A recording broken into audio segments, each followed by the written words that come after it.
গল্প নিষিদ্ধ শব্দের দিনলিপি। লেখনীতে ঝিলিক মল্লিক। তৃতীয় পর্ব।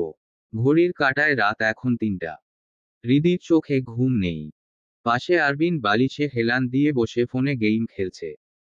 আগামীকাল সকালের পরেই আরবিন ঢাকা থেকে সিলেটের উদ্দেশ্যে রওনা দেবে। হৃদির ভাবলেই কেমন দম বন্ধ হয়ে আসছে। অনেকটা সময় উল্টোদিকে ঘুরে শুয়ে থেকে ওর মাথায় নানান চিন্তা ভাবনা এসেছে, যার একটারও জট খুলতে পারেনি ও। জীবন ওকে কোথা থেকে কোথায় নিয়ে এসেছে। নিজেকে নিজে দেখলে এখন ভীষণ অবাক হয় ও। কতটা পরিবর্তন। হ্যাঁ, আশ্চর্য হওয়ার মতোই ব্যাপার। কারণ হৃদি বিয়ের আগে এমন ছিল না। কথা খুব কম বলতো, যদিও এখনো তেমনই আছে, তবে কথায় কথায় তেজ দেখানোর একটা বাজে স্বভাব ওর মধ্যে চলে এসেছে। আর এটা শুধুমাত্র আরবিনের ক্ষেত্রেই হয় বেশি। পরিস্থিতি ওকে সম্পূর্ণ পাল্টে দিয়েছে। আরবিনকে বুঝে উঠতে পারে না হৃদি। কেমন যেন ভিন্ন অনুভূতির কাঠগড়ায় দাঁড় করাতে চায় ওকে। তবু দৃঢ়ভাবে দাঁড়িয়ে থাকতে পারে না। এলোমেলো অবস্থান হয়ে দাঁড়ায়। আরবিনের আচরণ এক এক সময় এক এক রকম। চূড়ান্ত কথার আঘাত করতে করতে ও কাছে টেনে নেয়, আদর লাদ করে। আবার সময় সাপেক্ষে দূরে সরিয়ে দিতেও দ্বিধা করে না। সাইফা বলেছিল, ডিফেন্সের লোকেরা আসলে এমনই হয়। সময় সুযোগ খুঁজতে স্ত্রীকে ভালো ভালো কথাবার্তা বলে কাছে টেনে নেবে, আবার কাজ শেষ হলেই দূরে সরিয়ে দেবে। এদেরকে এক কথায় সুযোগ সন্ধানী বলা যায়। শুধুমাত্র শারীরিক চাহিদার জন্যই বউকে প্রয়োজন হয় এদের, নয়তো ঘরের বউকে গুণেও দেখে না এরা। আচ্ছা, আরবিনও কি এই পর্যায়ের? কথাটা মনে আসতেই বুক কেঁপে ওঠে হৃদির। ও নিজেও তো কম ভুল করেনি। আরবিন যতবার কাছে টেনে নিয়েছে, চাইলেও দূরে সরিয়ে দিতে পারেনি, প্রতিবার শরীর কেমন অসাড় হয়ে আসে। মনে হয় ধ্বংস যেন সন্নিকটে। দমবন্ধকর পরিস্থিতিতে পতিত হয়ে নিজেকে লাজুকলতা বৃক্ষের ন্যায় অবলোকিত হয়। হৃদি এবার ঘুরে শয়। আরবিনের মনোযোগ তখনও ফোনের দিকে। হৃদি এবার ওর মনোযোগ সরাতে পা ঠেলে এগিয়ে দেয় আরবিনের পায়ের দিকে। এক পা আরবিনের পায়ের ওপর উঠিয়ে দিতেই আরবিন সপাটে দ্রুত ফোন থেকে মনোযোগ সরিয়ে হৃদির দিকে তাকায়। হৃদি ওর দিকে এক দৃষ্টিতে তাকিয়ে। আরবিন চোখের ইশারায় প্রশ্ন করে, কি হয়েছে? জবাবে হৃদি বলে, ঘুমাবেন না? রাত তো অনেক হলো। কাল আবার সারাদিন জার্নি করতে হবে না? এই তো এখনই ঘুমাবো, তুমি ঘুমাও নিচে। কথাটা বলে আরবিন ফোনটাকে মিনি ওয়ার্ড্রোবের ওপর রেখে বালিশে মাথা রেখে শুয়ে হৃদিকে দিকে ঘুরে তাকায়। হৃদি জবাব দেয়, ঘুম আসছে না। কেন? হৃদি কিছুক্ষণ ঠোঁটে ঠোঁট চেপে চুপ করে থাকে। তারপর আরবিনের চোখে চোখ রেখে অনুরোধের সুরে বলে, আপনি এই জবটা ছেড়ে দেন না। আমার পছন্দ না এই জব। দরকার হয় আমি আব্বুর সাথে কথা বলে আপনার বিজনেসের জন্য যত টাকা দরকার সেটার ব্যবস্থা করে দেব। আপনি বিজনেস করবেন না হয়, তবু এই জবটা ছেড়ে দিন। হৃদির কথা শেষ হওয়া মাত্রই আরবিন দ্রুত উঠে বসে তোরাক করে, হৃদির দুই পাশে হাত রেখে ভর দিয়ে দাঁতে দাঁত চেপে বলে, এই মেয়ে, সমস্যা কি তোমার? কি মনে হয় আমাকে? আরবিনের মেজাজ আবারও বিগড়ে গেছে। এতক্ষণ, এমনকি আজ সারাটা দিন বেশ ভালোই কেটেছে। বিকাল হতে সন্ধ্যা পর্যন্ত সবাই ছাদে বসে একসাথে আড্ডা দিয়েছি। রাতে একসাথে বসে খাবার খেয়েছে। কত সুন্দরভাবে এগোচ্ছিল সবকিছু। রাতটাও বোধহয় এভাবেই পার হয়ে যেতে পারত। কিন্তু হৃদির জন্য তা আর হলো না। হৃদি ভ্রু কুঁচকে তাকায় আরবিনের দিকে। ওর মনে হলো এমন কোনো কথা বলেনি, যাতে আরবিন এমন প্রতিক্রিয়া দেখাতে পারে। স্বাভাবিক একটা কথাই তো বলেছে। আর স্ত্রী হিসেবে এইটুকু অধিকার আছে বলে ওর মনে হয়। তাহলে কেন আরবিন পাল্টা এমন ব্যবহার করবে? হৃদির রাগ হলো খুব। তবে সেটাকে অপ্রকাশিত রেখে আরবিনের চোখে চোখ রেখে কঠোরভাবে আবারও বলল, আমার একটাই সমস্যা, আপনার এই জব। কেন দুনিয়াতে এর বাইরে কি কিছু নেই? কাজের অভাব আছে। আমি বললাম, আপনি বিজনেস করবেন। দরকার হয় আব্বুকে বলে টাকা ম্যানেজ করে দেব আমি। তবুও এমন বিহেভ করছেন কেন? আরবিন হঠাৎ হিংস্র হয়ে উঠল মারাত্মক। হৃদির হাতের কবজি বালিশের সাথে শক্তভাবে চেপে ধরে বলল, হু আর ইউ? তুমি আমার লাইফের ডিসিশন নেওয়ার কে? হৃদি তবুও দমে গেল না। আরবিনের চোখে চোখ রেখে একইভাবে স্পষ্ট গলায় জবাব দিল, আপনার ওয়াইফ। I don't care. তোমার কত বড় সাহস তুমি তোমার বাপের টাকার ফুটানি দেখাচ্ছ আমাকে? টাকা পয়সা আমাদের কম আছে। তোমার কি মনে হয় এই জব আমি টাকার জন্য করছি? আর কতবার বলতে হবে তোমাকে? শিক্ষিত হয়েও এমন নির্বোধের মতো কথা বলো কেন বারবার? আমার সমস্যার কথা আমি আপনাকে জানিয়েছি। একবার না, বহুবার। আপনি কখনো বুঝতে চেষ্টা করেছেন আমার কথা? আমার পরিস্থিতি? আমার কোনো কিছুর গুরুত্ব আছে আপনার কাছে? প্রশ্নটা করে আরবিনের দিকে জিজ্ঞাসাসূচক দৃষ্টিতে চেয়ে থাকে হৃদি। আরবিন দাঁতে দাঁত চেপে এক কথায় জবাব দেয়, না নেই। থাকার কোনো কারণও দেখছি না। তুমি এই একটা কথা নিয়ে পড়ে আছো কেন? আর আমি কেন তোমার বাপের টাকায় বিজনেস করব? তাও আবার নিজের শখের জব ছেড়ে? কৈফিয়ত দাও আমাকে। আরবিন যথেষ্ট শান্ত থাকার চেষ্টা করে হৃদিকে শেষ প্রশ্নটা করে। হৃদি নিশ্চুপ হয়ে সরু চোখে আরবিনকে দেখতে থাকে। আরবিন ওর দিকে তাকিয়ে আছে জবাবের আশায়। হৃদি তবু কিছু বলে না। যেন জেদ ধরে আছে, ও মুখ খুলবেই না। কি হলো? বলো। আরবিন ওর পাশে বালিশের ওপরে জোরে একটা ঘুষি মেরে চেঁচিয়ে উঠতেই হৃদির চোখের পাতা কেঁপে ওঠে। ও আরবিনের বুকে ধাক্কা দিয়ে সরিয়ে দেওয়ার চেষ্টা করে বলল, সামনে থেকে সরুন। দমবন্ধ লাগছে আমার। আরবিন সরল না। ভ্রুকুচকে জ্বলন্ত আগ্নেয়গিরির লাভার মতো উত্তপ্ত চাহনিতে হৃদির দিকে চেয়ে রইল চোয়াল শক্ত করে। হৃদি ওর ন্যূনতম কোনো হেরফের না দেখে পুনরায় বলে, আপনি আমাকে সহ্য করতে পারেন না, তাহলে আমার কাছে আসেন কেন বারবার? আপনাদের মতো ডিফেন্সের লোকদের স্বভাবচরিত্র খুব ভালো মতো চেনা হয়ে গেছে আমার। আমাকে টাচ করবেন না একদম। দূরে সরুন। হৃদি চেঁচিয়ে উঠল। আরবিন তবু সরল না। কোনো প্রতিক্রিয়াও দেখালো না। আস্তে ধীরে জবাব দিল, তোমাকে আমি টাচ করেছি কখনো? ওই আগ্রহ আমার নেই। হৃদি আশ্চর্য হয়ে তাকিয়ে রইল আরবিনের দিকে। এত কিছু করার পরেও বলে টাচ করেনি? মানে কতবার পল্টিবাজ হলে এমন হয়? হৃদি এবার রাগের মাথায় জোরে ধাক্কা দিল আরবিনকে। আরবিন সামান্য একটু সরতেই হৃদির হাত চেপে ধরে বলল, বাড়াবাড়ি করবে না হৃদি। আমাকে শান্ত দেখতে ভালো লাগে না তোমার? যখন উল্টাপাল্টা কিছু করে ফেলবো, তখন আবার খারাপের তকমা লাগিয়ে দেবে। যদিও আমি মানুষ খুব একটা ভালো নই, যে যেমন, তার সাথে তেমন। তুমি না এই তো গতকালই অ্যাক্সিডেন্ট করলে। হাতে সেলাই লাগলো না। এই শরীর নিয়েও এত তেজ আসছে কোথা থেকে তোমার? হৃদি এবার ক্ষেপে গিয়ে বলল, আমাকে ডিভোর্স দিতে চেয়েছিলেন না? কবে দেবেন ডিভোর্স? আমি আর এই সম্পর্কে থাকতে পারছি না। অসহ্য লাগছে। যথেষ্ট চেষ্টা করেছি সম্পর্কটা সহজ করার। আপনি যখন এই রিলেশনটার জন্য সামান্য একটা জব ছেড়ে দেওয়ার মতো স্যাক্রিফাইস করতে পারবেন না, তাহলে আমিও আপনার জন্য কোনোরকম স্যাক্রিফাইস করতে পারবো না। জবটা তোমার কাছে সামান্য মনে হলেও আমার কাছে মোটেও নয় হৃদি। আর ডিভোর্স তো তোমাকে আমি দেব না। খুব অসহ্য লাগছে না আমাকে? এই অসহ্যকে নিয়েই সারা জীবন থাকতে হবে বুঝেছো? তাছাড়াও এত কিছু হওয়ার পরে তোমাকে আমি ডিভোর্স দিচ্ছিও না। ডিভোর্স দেবেন না মানে? এটা কোন ধরনের ফাজলামো? ডিভোর্স দেব না মানে দেব না। তোমার এক্সামের পরে আমার সাথে ক্যান্টনমেন্টে নিয়ে যাব তোমাকে। সেখানে নিয়ে গিয়ে মানুষ বানাবো। আর যদি না বানাতে পারি, তখন না হয় দেখা যাবে। যে আমার জন্য সামান্য একটা জব স্যাক্রিফাইস করতে পারে না, তার কাছে আমার গুরুত্ব কেমন তা বোঝা হয়ে গেছে। ওই জব নিয়েই থাকুন আপনি। জবের সাথে খান, গল্প করেন, জবকে জড়িয়ে ধরে ঘুমিয়ে থাকুন। আমার কাছ থেকে দূরে দূরে থাকবেন। হৃদি সরে গেল। মাঝখানে একটা কোলবালিশ টেনে পার্টিশন দিয়ে গায়ে কাঁথা টেনে অন্যদিকে মুখ ঘুরিয়ে শুয়ে পড়ল। আরবিন কিছুক্ষণ ওর দিকে তীক্ষ্ণ দৃষ্টিতে চেয়ে থেকে বালিশে মাথা রেখে বলল, সকালে আমার এখান থেকে দ্রুত বেরোতে হবে। বাসায় যাব। সেখান থেকে বাস স্ট্যান্ড। ডেকে দিও জলদি। হৃদি ওপাশ থেকে তোত্তারাভাবে জবাব দিল, পারবো না।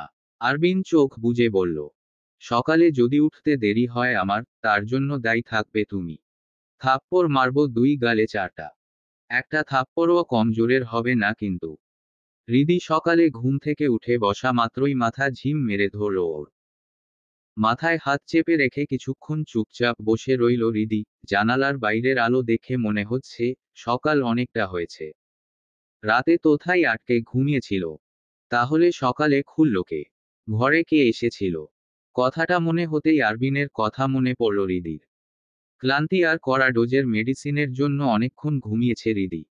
তাই হঠাৎ ঘুম ভাঙার পরে মস্তিষ্ক ফাঁকা ফাঁকা লাগছে ওর। আরবিন কোথায় গেল?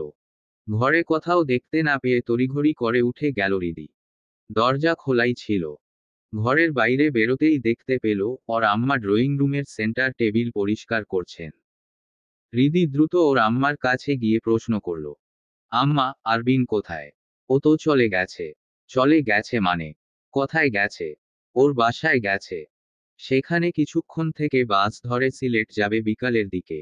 আমাকে কিছু না বলে চলে গেল। তুই তো ঘুমে বেহুশ হয়েছিলি। আমি আরো তোকে ডেকে তুলতে চেয়েছিলাম। আরবিন নিষেধ করে বলল, তুই ক্লান্ত ছিলি অনেক। তাই ভালোভাবে ঘুমাতে দিতে। এখন যেন না উঠাই ঘুম থেকে। এজন্য আরো ডাকিনি আমি। উনাকে সকালের নাস্তা করিয়েছো আম্মা? মুখটা শুকনো দেখাচ্ছিল রাতের দিকে। খুব খিদে পেয়েছিল হয়তো। তা আবার বলতে। আমি নিজে হাতে সবকিছু বেড়ে খাইয়েছি ওকে। একমাত্র মেয়ে জামাই আমার, ওর যত্ন আত্তি আমরা করব না তো কে করবে? নাস্তা করানোর পরে ও বেরিয়ে গেল। আর এটা দিয়েছে তোমার জন্য। তোমার এইচএসসি পরীক্ষা উপলক্ষে ওর তরফ থেকে একটা গিফট। দেখো তো কি। আমি খুলে দেখিনি।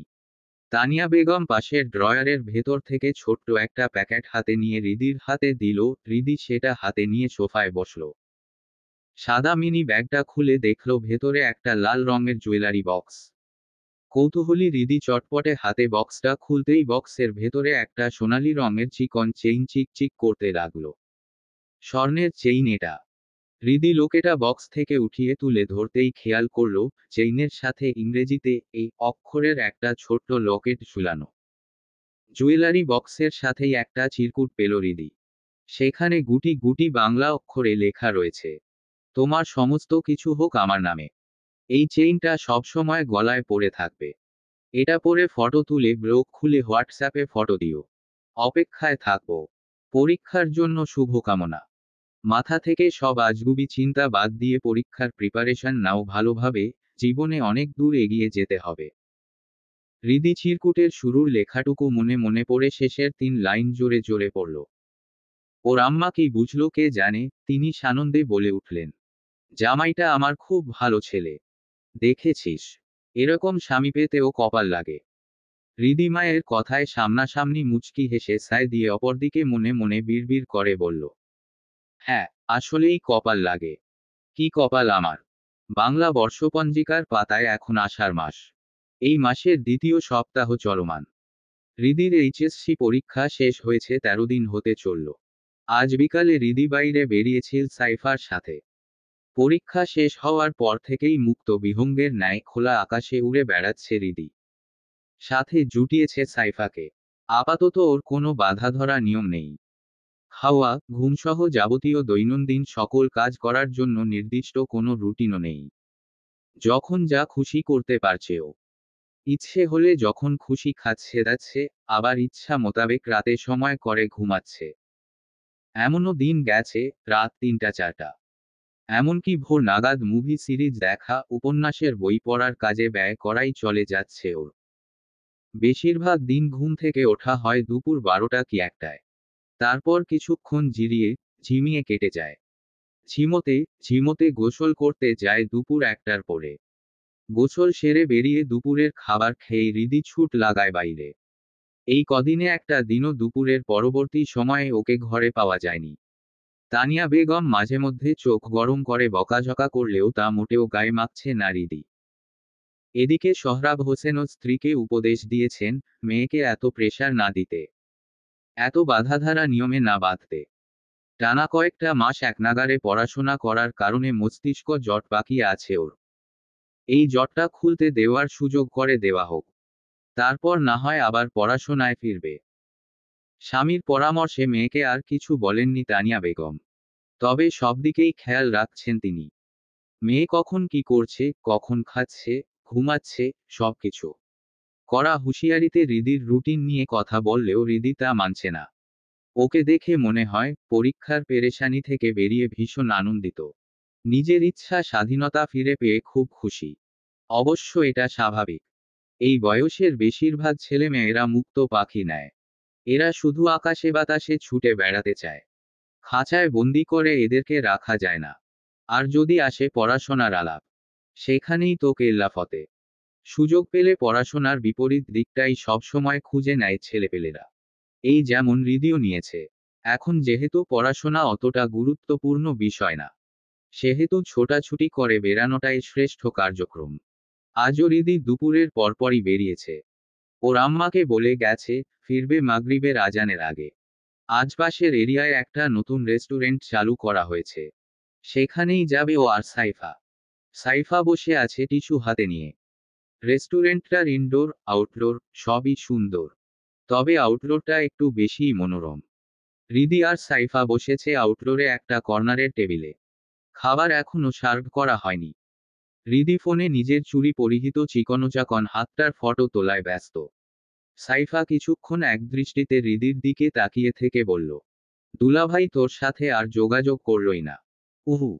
হৃদি ফটো তুলতে তুলতেই মাথা নাড়িয়ে জবাবটা দিল। সাইফা হতাশার সুরে বলল, ব্যাটা মানুষ, এদেরকে চিনেছিস তো? হু। আমি আরো ভাবলাম এতদিনে হয়তো দুলাভাই তোর সাথে যোগাযোগ করবে। হৃদি এবার ফোন হতে মনোযোগ সরিয়ে সাইফার দিকে তাকিয়ে বলল, যোগাযোগ করবে কিভাবে? আমি তো কন্ট্যাক্ট করার কোনো ওয়েই রাখিনি। যাওয়ার দিন ব্লগ খুলতে বলেছিল চিরকুটে লিখে, কিন্তু ব্লগ আমি খুলিনি। হৃদির কথা শুনে সাইফা এবার অতি উৎসাহী হয়ে মুখটা এগিয়ে এনে বলল, তুই আসলেই এখনো পর্যন্ত একটা বোকার হদ্দ রয়ে গেলি রে হৃদি। তোকে নিয়ে আমার বড্ড আফসোস হয়। এসব ব্যাটা মানুষদের চিনিস তুই? এরা তো আরো বেশি আনন্দে থাকে বউ দূরে থাকলে, বউয়ের সাথে যোগাযোগ না হলে। তোর সাথে দুলাভাইয়ের যোগাযোগ করার ওয়ে অবশ্যই ছিল। তুই ব্লক করে রেখেছিস, কিন্তু তোর আব্বু আম্মু কি ব্লক করেছেন তাকে? না তো। তাহলে এই দীর্ঘ 2.5 মাসেও তোর কোনো খোঁজ নেয়নি কেন? কারণ কি? অনুসন্ধান করে দেখ কি করে বেড়ায়। সাইফার কথা শুনে হৃদির কপালে ভাঁজ পড়ল। অন্যমনস্ক হয়ে চিন্তায় মগ্ন হলো ও। সাইফা কিছুক্ষণ চুপ থেকে বলল, লোকেটটা কিন্তু সুন্দর ছিল। তুই একদিনও পড়িসনি? বুঝলাম না। লোকেটের সাথে কিসের শত্রুতা? লোকেটে আমার নামের অক্ষর না, উনার নামের অক্ষর রয়েছে। আর উনার অস্তিত্ব নিয়ে আমি ঘুরতে পারবো না। হৃদির এই কথার জবাব সাইফা দিতে পারল না। ও পার্স ব্যাগ থেকে নিজের সেলফোনটা বের করে 2 মিনিটে হৃদির সামনে ফোনটা তুলে ধরে বলল, এই দেখ। হৃদি তাকিয়ে তাকিয়ে দেখল শুধু, কিছু বলল না। সম্পূর্ণ নির্লিপ্ততাও, যেন কিছুই যায় আসে না এসবে। ওর কি, যা খুশি করে বেড়াক। ওর তো কোনো অধিকার নেই। শুরু হতে আজ পর্যন্ত কোনো অধিকার আরবিনের তরফ থেকে পায়নি হৃদি। ওকে সবসময় বুঝিয়ে দেওয়া হয়েছে অতি দেশপ্রেমী দেশভক্ত লেফটেন্যান্ট আরবিন আল তৈমুরের জীবনে ওর কোনো শক্তপোক্ত অবস্থান নেই। কখনোই ছিল না, আর না তো ভবিষ্যতে কখনো হবে। আরবিন ওকে না বলেই যেন বুঝিয়ে দিয়েছে হৃদির আর তার সম্পর্কের কোনো মাপকাঠি নেই, কোনো অপরিহার্যতা নেই। এটা শুধুই ফর্মালিটি। ফর্মালিটির কথা মনে আসলেই বিয়ের প্রথম রাতে কপালে প্রথম স্পর্শের কথাটা মনে পড়ে যায় হৃদির। সবই আসলে ফর্মালিটি। কিছু মানুষ সবকিছু করেই ফর্মালিটি অথবা চাহিদার খাতিরে। কি আর করার? হৃদি এবার মুখ খুলে সাইফাকে বলে, আমার জীবনে যার কোনো গুরুত্ব নেই, তার কোনো কিছুতেই আমার কিছু যায় আসে না। আমাকে এখন জীবনে এগিয়ে যেতে হবে। পরীক্ষা ভালোভাবেই দিয়েছি। এবার শুধু রেজাল্টের অপেক্ষা। এর মধ্যে অ্যাডমিশন কোচিংয়ে ভর্তি হয়ে যাব। তারপর আবার ব্যস্ত জীবন। সেখানে এসব দেখার সময় আমার হবে না বইকি। সাইফার ফোন স্ক্রিনে ফেসবুকে আরবিনের আইডির নামটা ভাসছে জ্বলজ্বল করে। ভেতরে প্রবেশ করে নিচে স্ক্রোল করলেই দেখা যাচ্ছে আরবিন সহ আরও কয়েকজনকে ট্যাগ করে ফারিয়া জাহান নামক আইডিটা থেকে বেশ কিছু ফটো আপলোড করা হয়েছে। ফটোতে যথারীতি কয়েকজন খাকি ইউনিফর্ম পরিহিত অফিসারগণ, সকলেই উচ্চশিক্ষিত, সুদর্শন আর স্মার্ট। নারী অফিসাররা খুব সুন্দরী। ফারিয়া মেয়েটার চেহারার মধ্যে দারুণ একটা গ্লেস আছে, চেহারার দিকে তাকালেই বোঝা যায় নিয়মিত রূপচর্চা করে। সকল অফিসাররা এক ফ্রেমে হাসি মুখে দাঁড়িয়ে সেলফি তুলেছেন। হয়তো কোনো অকেশন ছিল। ফারিয়ার পাশে আরেকজন পুরুষ অফিসার, তার পাশেই আরবিন প্যান্টের পকেটে হাত রেখে হাসি মুখে দাঁড়িয়ে আছে। চুল ছেড়ে কিছুটা ছোট করা। দেখে মনে হচ্ছে খুব আনন্দেই আছে। হৃদির গা জ্বলে গেল। সাইফার ফোনটাকে ধাক্কা মেরে একপাশে সরিয়ে দিয়ে টেবিলের সাথে নিজের মাথা চেপে ধরল দুই হাতে। মুখে বলল, সাইফা, একটা পানির বোতল দিতে বলতো। মাথা ফেটে যাচ্ছে যন্ত্রণায়। হৃদির কথা শুনে সাইফা ব্যস্ত হয়ে বলল, শরীর খারাপ লাগছে নাকি? বাসায় চলে যাবি? খাবার অর্ডার করা হয়ে গেছে না? সমস্যা নেই, পার্সেল করে দিতে বলছি। শেষমেশ অর্ডার করা খাবার তৎক্ষণাৎ সেখানে বসে না খেয়ে পার্সেল করে নিয়েই রেস্টুরেন্টে থেকে বেরিয়ে পড়ল হৃদি আর সাইফা। সাইফার গন্তব্য উল্টো দিকে। সাইফাকে একটা রিকশায় উঠিয়ে দিয়ে হৃদিও আরেকটা রিকশায় উঠে বসল ওর যাত্রা নিজ বাসার দিকে। হৃদি খাবারের পার্সেল সামনের সেন্টার টেবিলে রেখে সোফায় ক্লান্ত শরীরে ধপাস করে বসেছে সবে। মাথাটা এলিয়ে দিয়েছে সোফার ওপরে। চোখ বুজে নীরবে শুয়ে আছে ও। তখনই তানিয়া বেগমের গলা শোনা গেল। তানিয়া বেগম ভেতরের ঘর থেকে তাড়াহুড়ো করে বেরিয়ে আসতে আসতে বললেন, ও হৃদি, তোর ফোনে টাকা আছে? হ্যাঁ আম্মা, ব্যালেন্স তো আছে। কিন্তু কেন? কি হয়েছে? তোর আব্বার সাথে এই মুহূর্তে কথা বলা জরুরি। কেন? তুই কিছু জানিস না? তোকে কল করেনি? কি জানি না। কে কল করবে? হয়েছেটা কি? সব মাথার ওপর দিয়ে যাচ্ছে। ঠিকমতো বলো তো আম্মা। এমনিতেও ভালো লাগছে না শরীরটা। শরীর ভালো লাগছে না মানে? এ সময়ে শরীর ভালো না লাগলে ঝামেলা। কি হয়েছে? জ্বরজারি লাগছে? নাকি মাথা ব্যথা? যা আমার ঘরে গিয়ে ওষুধের বক্স থেকে একটা নাপা বের করে খেয়ে নে। যাওয়ার আগে ফোনটা দিয়ে যা। হৃদি এবার হেলান দিয়ে শোয়া থেকে উঠে বসে। মায়ের দিকে তাকিয়ে ধীরে সুস্থে বলে, আরে আম্মা থামো। একটু জিরিয়ে তো নাও। নিঃশ্বাস ছাড়ো ঠিক মতো। তানিয়া বেগম আরো ব্যস্ত হয়ে বললেন, নিঃশ্বাস ছাড়ারও সময় নেই। বাসায় আহামরি বাজার সদাই নেই। যা আছে, সাধারণ মাছ তরকারি। আমি একা মানুষ, একা হাতে যে কি করব ভেবে কুল পাচ্ছি না। তোর বাপটাও না। আজ এখনো যে কেন ফিরল না বাড়িতে, বুঝতে পারছি না। হৃদি এবার বেশ তিরিক্ষি মেজাজ নিয়ে বলল, আম্মা, হয়েছেটা কি বলবে তো? আরবিনের আম্মা কল দিয়েছিল কিছুক্ষণ আগে। আরবিন বাসায় ফিরেছে সকালের দিকে। আজ রাতে তারা সবাই আসছে এখানে। একবারে তোমাকে নিয়ে যাবে তাদের বাড়িতে। আর সময় নষ্ট করবে না। তাছাড়াও আরবিনের এবারের ছুটির পরে আর সুযোগও হয়ে উঠবে না। তোমার আব্বাকে নাকি কল দিয়েছিলেন আরবিনের আব্বা। তখন ফোনে না পেয়ে আমাকে কল করে জানালেন। আমি বুঝলাম না আম্মা, এত তাড়াহুড়ো করার কি আছে? আজ এসেছে ছুটি পেয়ে বাড়িতে, আর আজকেই আমাকে নিয়ে যাওয়া লাগবে? কেন দুদিন পরে নিতে আসলে কি দুনিয়া উদ্ধার হয়ে যেত? বেআইন আমাকে কোনো কারণ জানায়নি, তবে মনে হচ্ছে এই তাড়াহুড়োটা তারা সময় নষ্ট না করার জন্যই করতে চাইছেন। সে যাকগে। এখন গুরুত্বপূর্ণ কথা হচ্ছে, তোমার আব্বুকে যে ফোন দেব। আমার ফোনে টাকা শেষ হঠাৎ করে। ভাড়াটিয়াও বাড়িতে নেই। এখন আমি পড়েছি মহাজালায়। ফ্রিজে দেখলাম গরুর মাংস আর মুরগির মাংস আছে অল্প কিছু। কিছু চুচড়ো মাছ আছে। ওসবে কিছু হবে না। আর এত অল্প সময়ে আমি সব আয়োজন করে পারবো কিনা তা নিয়েও আশঙ্কা হচ্ছে। তবে এত বছর সংসার পার করার পরে নিজের প্রতি একটা ভালো আত্মবিশ্বাস জন্মেছে। এখন এই বিকালেই যদি কোনোভাবে বাজার সদাইয়ের ব্যবস্থা করা যায়, তাহলে রাতের মধ্যে মোটামুটি সব আয়োজন করে ফেলতে পারবো। আশা করা যায়। তুমি জলদি তোমার আব্বুকে কল করো। আম্মার কথা মোতাবেক আব্বুকে কল দিল হৃদি। সোহরাব হোসেন কল রিসিভ করা মাত্রই তানিয়া বেগম গড়গড় করে সবকিছু খুলে বললেন, আর সমস্যার কথাও।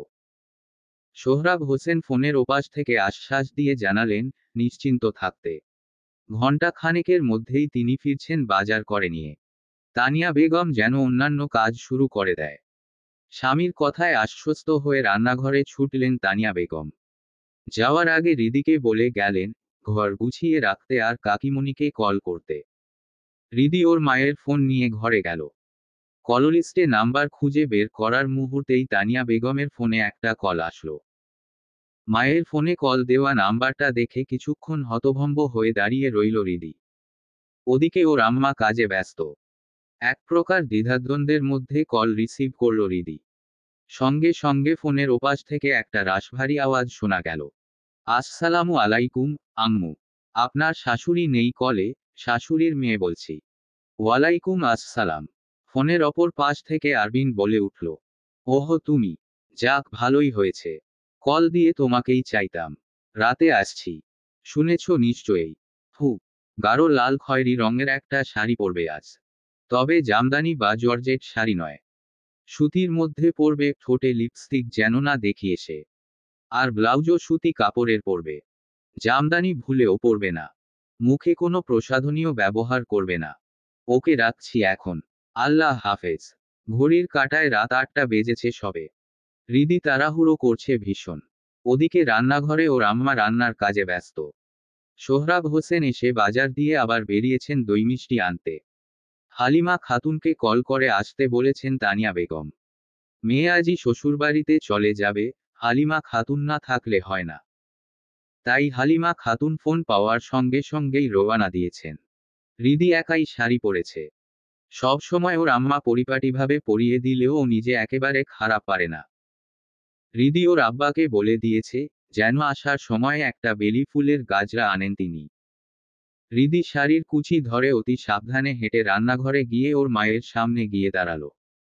তানিয়া বেগম তরকারি চড়াতে ব্যস্ত। হৃদি আম্মা বলে ডাক দিতেই ফিরে তাকালেন তানিয়া বেগম। কিছুক্ষণ হতভম্ব হয়ে চেয়ে রইলেন মেয়ের দিকে। কিছু বলতে যাবেন, তখনই কলিং বেল বেজে উঠল। হৃদি আর দাঁড়িয়ে না থেকে দ্রুত এগিয়ে গিয়ে দরজা খুলল। ওর আব্বা এসেছে। হৃদি এদিক ওদিক চেয়ে অনুসন্ধান করে বলল, গাজরা এনেছো আব্বু? সোহরাব হোসেন পেছনে রাখা হাতটা সামনে এনে একটা প্যাকেট হৃদির দিকে এগিয়ে দিয়ে বললেন, এই নাও আম্মা, তোমার গাজরা। হৃদি প্যাকেট খুলে গাজরাটা দেখল, একদম ওর মনের মতো। এবার পেছনে ঘুরে দাঁড়িয়ে ওর আব্বার হাতে গাজরাটা দিয়ে বলল, আব্বু খোপায় পরিয়ে দাও তো গাজরাটা। সোহরাব হোসেন এসব কাজে দক্ষ নন, তবে মেয়ের আবদার রাখতে অদক্ষ হাতেই ধীরে সুস্থে গাজরাটা পরিয়ে দিলেন তিনি। হৃদির চোখে মুখে দারুণ উচ্ছ্বাসতা। ও ঘুরে দাঁড়িয়ে বলল, আমি আয়নায় দেখে আসছি আব্বু। কথাটা বলেই ঘরের দিকে ছুট লাগালো হৃদি। আয়নার সামনে দাঁড়িয়ে নিজেকে ঘুরে ফিরে কয়েকবার দেখল হৃদি। না, সব দিক থেকে পারফেক্ট। যা বলা হয়েছে তার পুরোপুরি উল্টোটা করতে পেরেছে। মনে মনে নিজের বিজয় উপলব্ধি করে ভীষণ আনন্দিত হল হৃদি।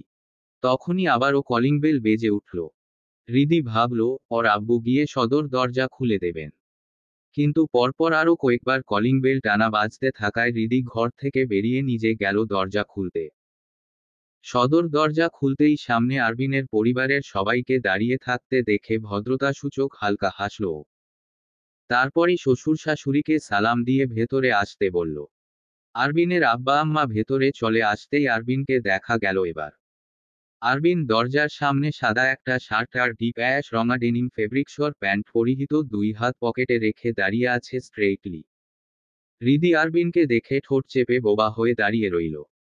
ধীরে ধীরে আরবিনের চোখের দিকে তাকাতেই বুক ধক করে উঠল ওর। হৃৎপিণ্ড কেঁপে উঠল।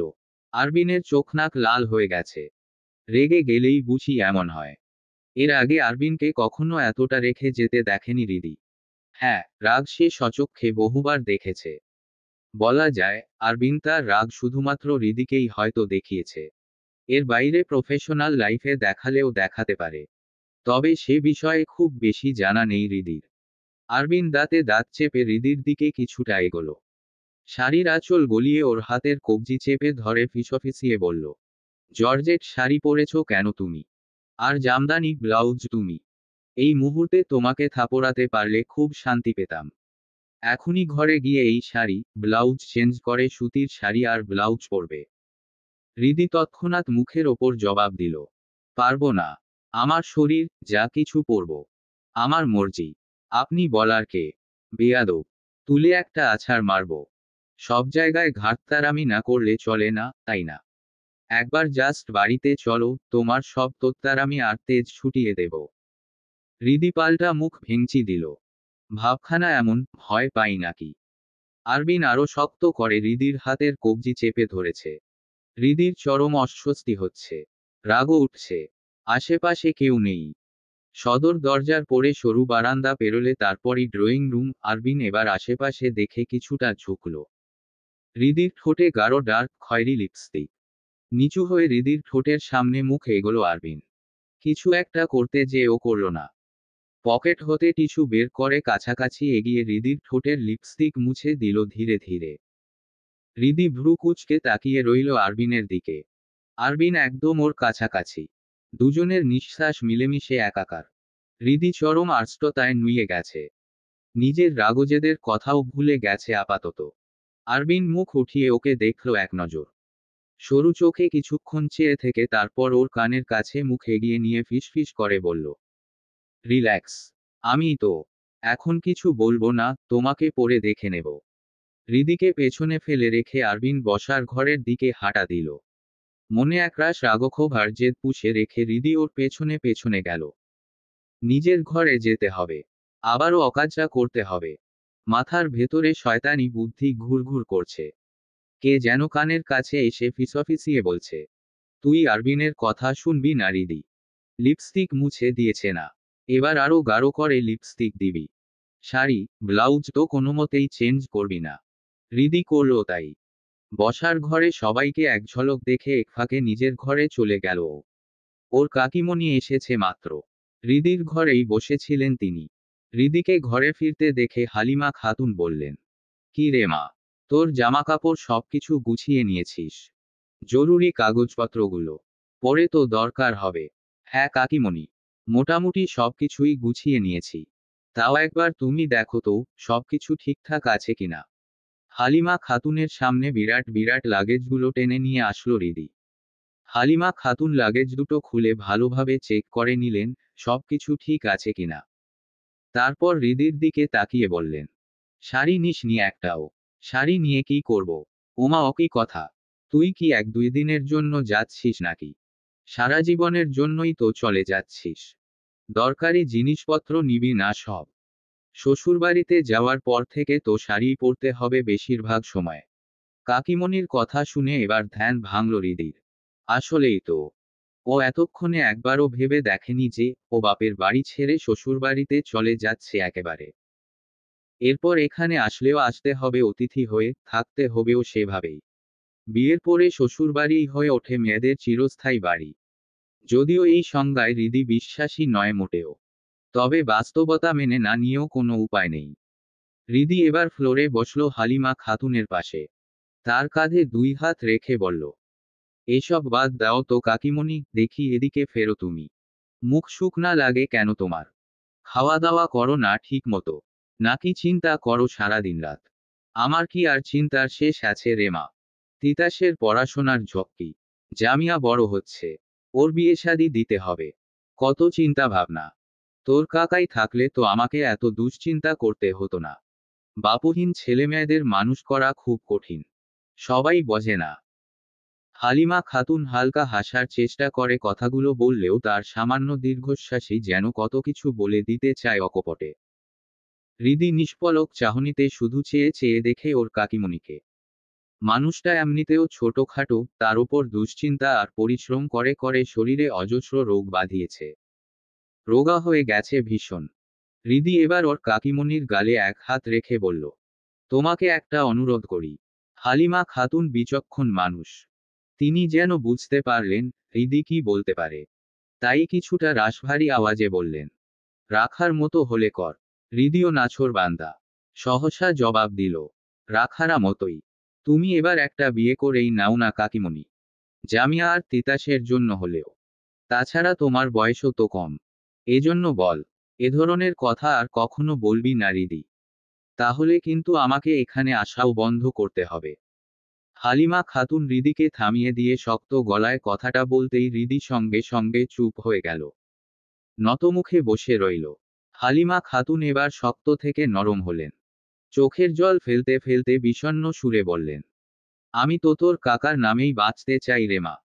তোরা সবাই কেন বুঝিস না বল তো? তোরা আমার ভালো চাইতে এমন সিদ্ধান্ত নিতে বলিস।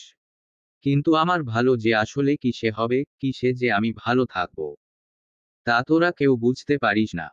ওই মানুষটাকে আমি খুব ভালোবাসতাম রে। আমি জানি কাকিমণি তুমি কাকাইকে খুব ভালোবাসতে, তুমি তো স্বার্থপর হতে পারোনি, কিন্তু কাকাই পেরেছিল। কাকাই তোমার ভালোবাসার ঊর্ধ্বে দেশের প্রতি ভালোবাসাটাকে আগে রেখেছিল। এজন্য আজ তোমাদের এই অবস্থা। আমার সহ্য হয় না কাকিমণি। বিশ্বাস করো, তোমার কান্না আমি সহ্য করতে পারি না। কেন এমন হলো বলো তো? হালিমা খাতুনকে জড়িয়ে ধরে কেঁদে ফেলল হৃদি। আর কত সহ্য করা যায়? এতটুকু একজন মানুষ এই অল্প বয়সে আর কত সহ্য করবে? হালিমা খাতুন অনেক অল্প বয়সেই স্বামীহারা হয়েছেন। সেই থেকে দুই সন্তান নিয়ে তার কি ভয়াবহ সংগ্রাম হৃদি নিজ চোখে প্রতিটা মুহূর্তে দেখেছে, সবটা উপলব্ধি করতে পেরেছে। তাই ওর এত বিতৃষ্ণা এই পেশার প্রতি। হালিমা খাতুন এবার চোখ মুছে উঠে হৃদিকে ঠেলে বললেন, চল, ড্রয়িং রুমে যাবি, তার আগে সাজ ঠিক করে নে। হৃদি ড্রেসিং টেবিলের আয়নার সামনে দাঁড়ালো। সাজ আহামরি কিছুই না, তবে পরিপাটি ভাবটা আর আগের মতো নেই। হৃদি আবারও সব ঠিক করে নিল। এবার আরও গাঢ়ভাবে ডার্ক খয়েরি লিপস্টিক ঠোঁটে দিল, চোখে গাঢ় করে কাজল। শাড়ি, ব্লাউজ পরিবর্তন করল না। শোবার ঘরে থেকে বসার ঘরে এসে হৃদি দেখল, সবাই গল্প করছে। হৃদিকে দেখতেই আফসানা খাতুন টেনে নিয়ে পাশে বসালেন। আরবিন তিতাসের সাথে তিতাসের পড়াশোনার বিষয় নিয়ে আলোচনা করছিল। তিতাসও খুবই বুদ্ধিমান এবং ভালো স্টুডেন্ট। স্বপ্ন বুয়েটিয়ান হবে। যেহেতু আরবিন বুয়েটের স্টুডেন্ট ছিল, তাই তিতাসকে নানান দিক নির্দেশনা এবং পরামর্শ দিচ্ছিল। তিতাস এবার এসএসসি দেবে। এরপর কোথায় পড়াশোনা করবে, কোন কোচিংয়ে ভর্তি হবে, সেসব বিষয়েই আরবিন ওকে পরামর্শ দিচ্ছিল। ও খেয়ালও করেনি, হৃদি এসে বসেছে সামনের সোফায়। ওর কণ্ঠ শুনেই ঘুরে তাকালো। হৃদিও আরবিনের দিকে তাকালো। হঠাৎ দুজনের চোখাচোখি হতেই হৃদি আর্স্ট হলো। আরবিন দাঁতে দাঁত পিষে দেখতে লাগলো। চোখ যেন মুখের কথা বলে দিতে চায় অনেক সময়। আরবিনের ওই উত্তপ্ত চাহনিও এই মুহূর্তে অনেক কিছু বলে দিচ্ছে যেন। পারলে এখনই হৃদিকে গিলে খেয়ে ফেলতো আরবিন, এমন চাহনি ওর। হৃদি হতচকিত হয়ে দৃষ্টি অন্যদিকে ফেলল। পণ করল, এখানে থাকা অবধি আর একবারও আরবিনের দিকে তাকাবে না। নিজের প্রতিজ্ঞা অনুযায়ী স্থির রইল হৃদি। এমনকি রাতের খাওয়ার জন্য ডাইনিংয়ে বসেও একবারের জন্য আরবিনের দিকে তাকালো না। এতে যে বিপরীত পাশের মানুষটার আগে জলে পুড়ে ছারখার হয়ে যাচ্ছে, তা দেখার সুযোগ হৃদির হলো না বইকি। হৃদি এখন লাগেজটা শেষবারের মতো চেক করে নিচ্ছে। তানিয়া বেগম তাড়াহুড়োই ছিলেন বেশ। মাত্র মেয়ের ঘরে আসলেন তিনি। বাইরে সবাই তাড়া দিচ্ছে। রাত অনেক হয়েছে। দূরত্ব যানবাহনে মিনিট 25-এর পথ হলেও মাইক্রোবাস ভাড়া করা হয়েছে। ড্রাইভার অপেক্ষা করছে নিচে। তানিয়া বেগম এসে কোনো কথা বললেন না।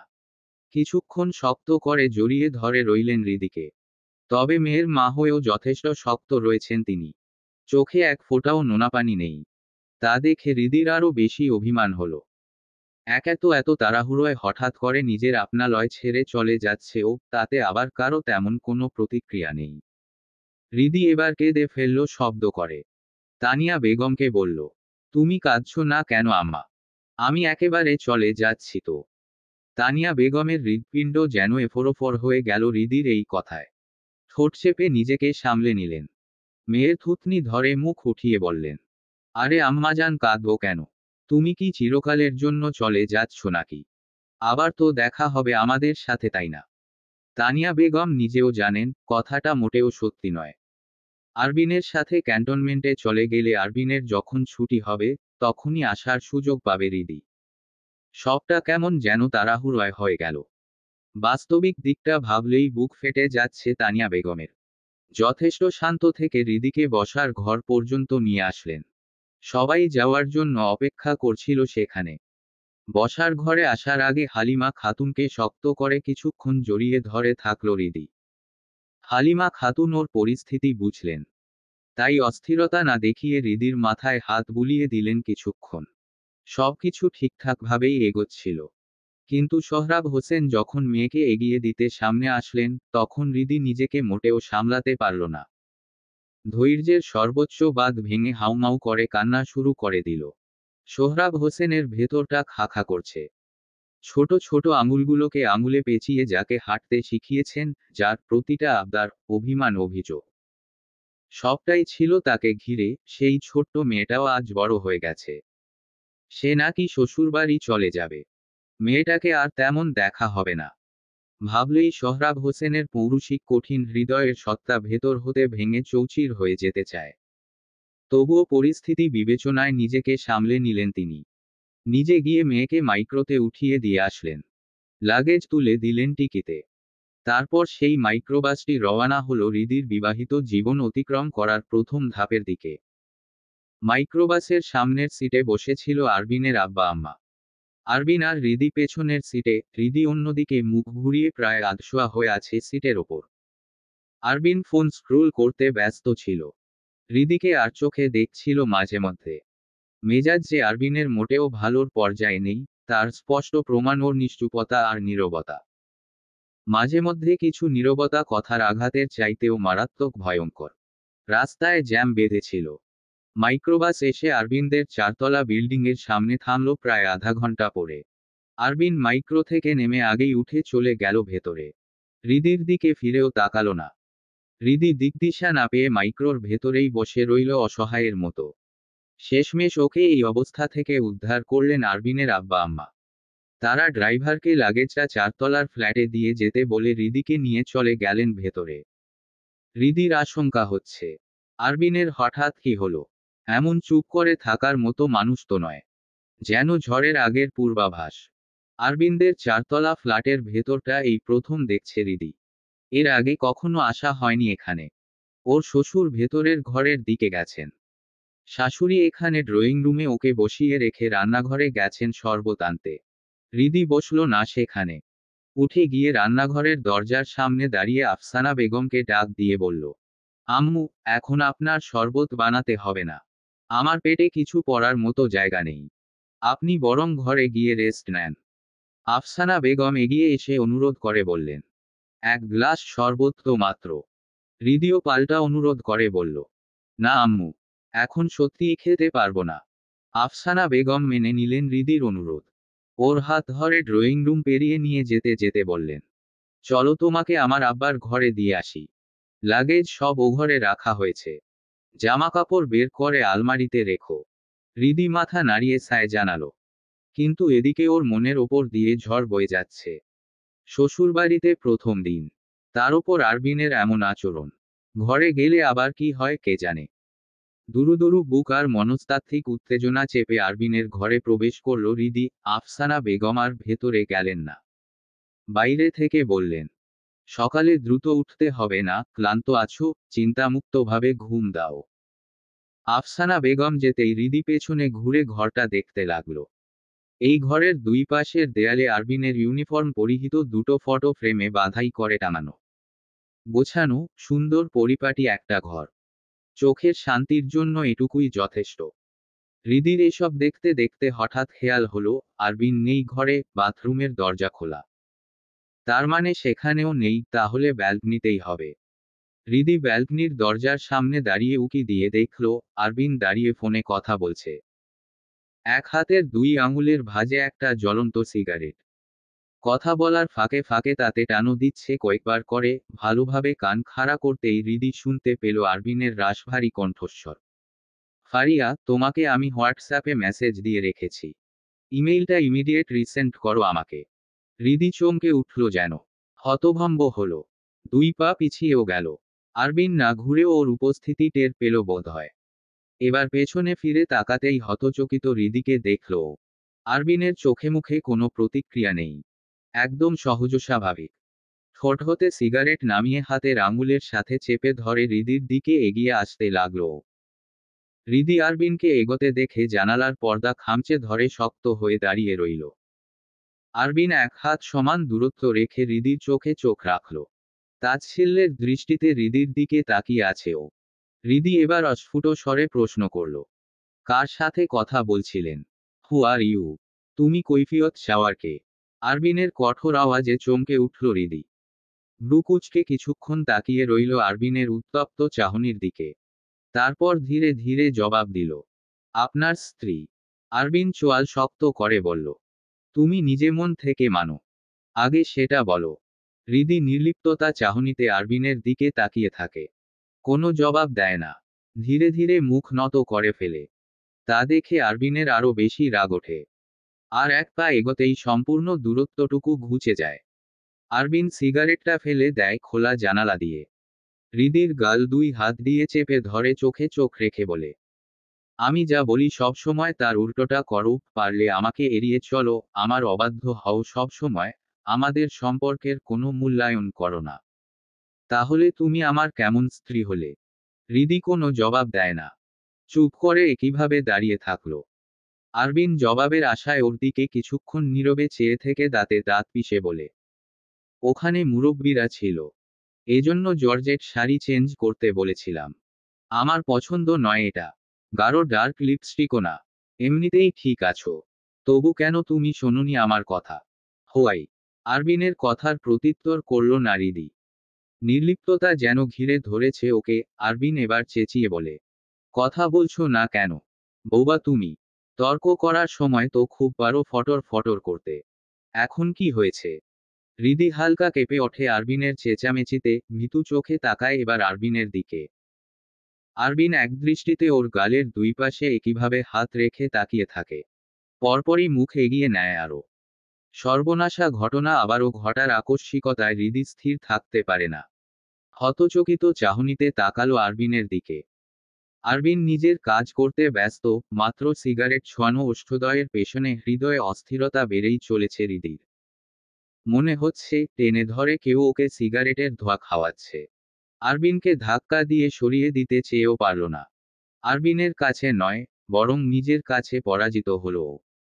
হৃদি হিসাব করছে টাচ করবে না, টাচ করবে না, বলেও আরবিন এযাবৎকাল পর্যন্ত কতবার ওর কাছে এসেছে আর কতবার ওকে ছুঁয়েছে। হিসাব করলে সংখ্যাটা অনেকই দাঁড়ায়। এই লোকের মতিগতির অবশ্য ঠিক নেই। আরবিন এবার হৃদির ঠোঁট ছাড়ে। তবে গাল যেভাবে দুই হাতে চেপে ধরে রেখেছিল, সেভাবেই ধরে রাখে। আরবিন এবার হৃদির চোখে চোখ মিলিয়ে বলল, এই মেয়ে, তুমি কি আমাকে ধ্বংস করার জন্য আমার জীবনে এসেছো? বলো, হোয়াট হ্যাপেন্ড? এখন কি অবস্থা ওর? Something serious? আরবিন চিন্তিত ভঙ্গিতে ঘরময় পায়চারি করতে করতে ফোনটা কানে আরো শক্ত করে চেপে ধরে প্রশ্নটা করল। ফোনের অপর পাশের ব্যক্তি কিছু একটা বলে উঠতেই ভ্রু কুঁচকে ফেলল আরবিন। দুশ্চিন্তায় কপালে ভাঁজ পড়ল ওর। আরবিন ফোন কানে ধরে রেখেই আরো কিছুক্ষণ পায়চারি করল ঘরময়। তারপর গিয়ে বিছানার ওপর পা ঝুলিয়ে বসল। কি করবে ভেবে পাচ্ছে না ও। কিছুটা সময় নিয়ে চিন্তাভাবনা করে বলল, ওকে আসছি আমি। আজই রওয়ানা হচ্ছি। সবাই সাবধানে থাকার চেষ্টা করবে। প্রয়োজনে কমান্ডারের সাথে কন্ট্যাক্ট রানিং রাখো।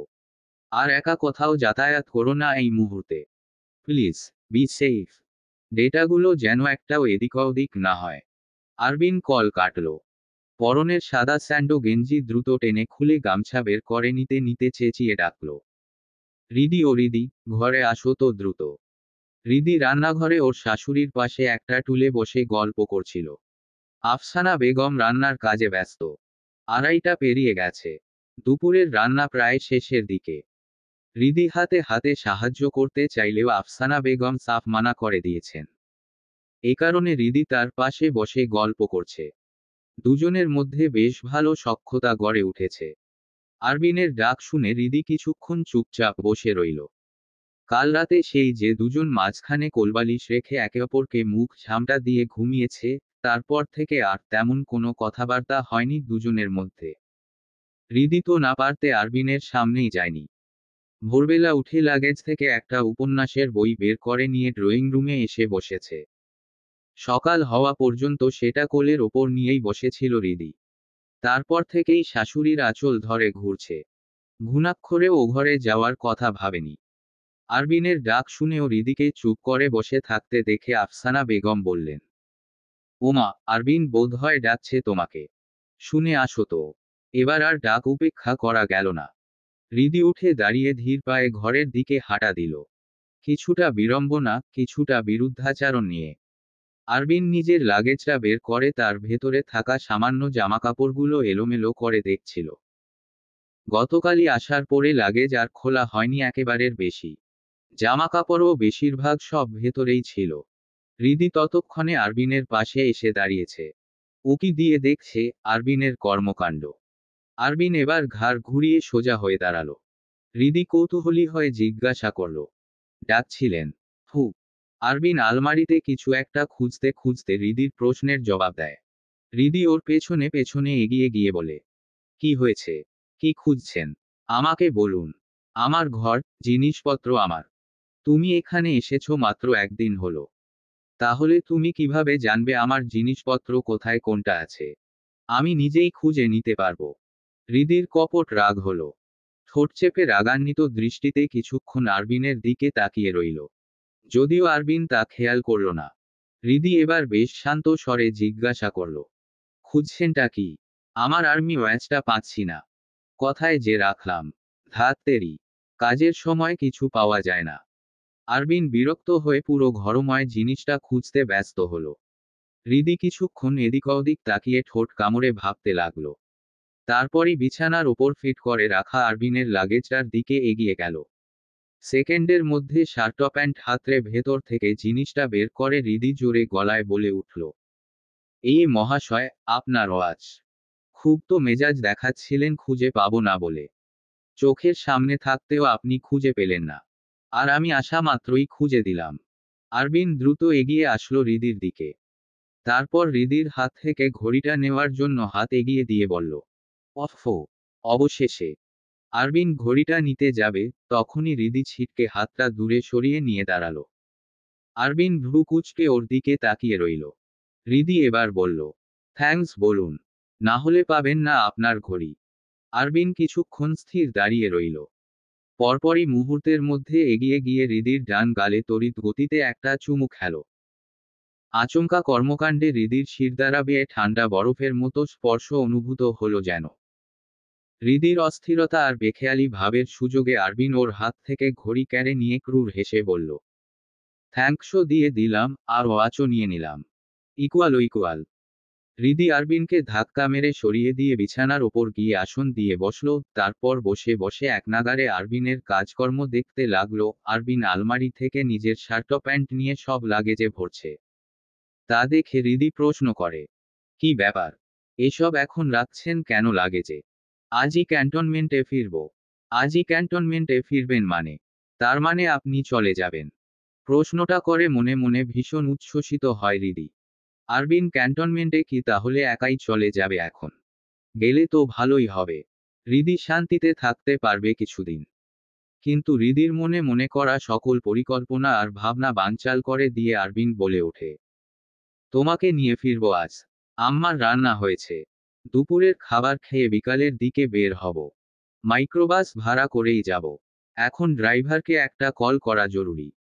হৃদিকে বলে ফোনটা আবার ড্রয়ারের ওপর থেকে উঠিয়ে তাতে মনোযোগী হয় আরবিন।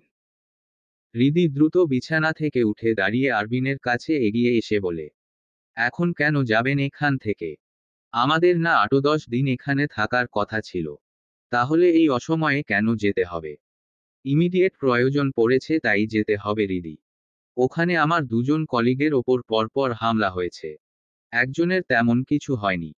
আরেকজন সিলেট এমওজি ওসমানী মেডিকেল কলেজ হসপিটালে অ্যাডমিট। এটা আমাদের প্রফেশনের একটা ইন্টারনাল ইস্যু। আর সিরিয়াস ম্যাটার। আমাদের টিমের ক্যাপ্টেন্সির দায়িত্বে সার্বিকভাবে আমি আছি, তাই এখন আমার সেখানে যাওয়াটা জরুরি। আমি না গেলে ভয়াবহ কিছু একটা ঘটার আশঙ্কা রয়েছে।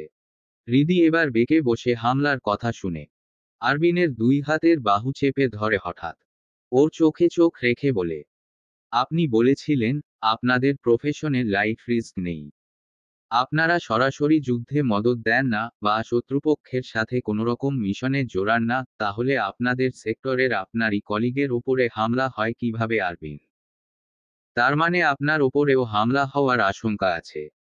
হৃদির প্রশ্নের কোনো জবাব দিতে পারে না আরবিন, কারণ এই প্রশ্নের কোনো যৌক্তিক জবাব ওর কাছে নেই। বরং আশঙ্কা যেন এতটুকুও অযৌক্তিক নয়, ভীষণ যুক্তিযুক্ত। যেহেতু আরবিন এই স্পেশাল টিমের ক্যাপ্টেন্সির দায়িত্বে আছে দীর্ঘ সময় ধরে। বহুবারই তো সেনাবাহিনীর অপারেশন টাইমে ওদের স্পেশাল টিম সাইবার সাপোর্ট দিয়েছে। আর এটা সরাসরি যুদ্ধে অংশগ্রহণ করা না হলেও আক্ষরিক অর্থে দেখতে গেলে কোনো অংশে কম নয়। বরং একটা বিশেষ কারণের জন্য আইটি ও সাইবার সিকিউরিটি অফিসারদের অনেকেরই লাইফ রিস্কের মধ্য দিয়ে যেতে হয় সব সময়।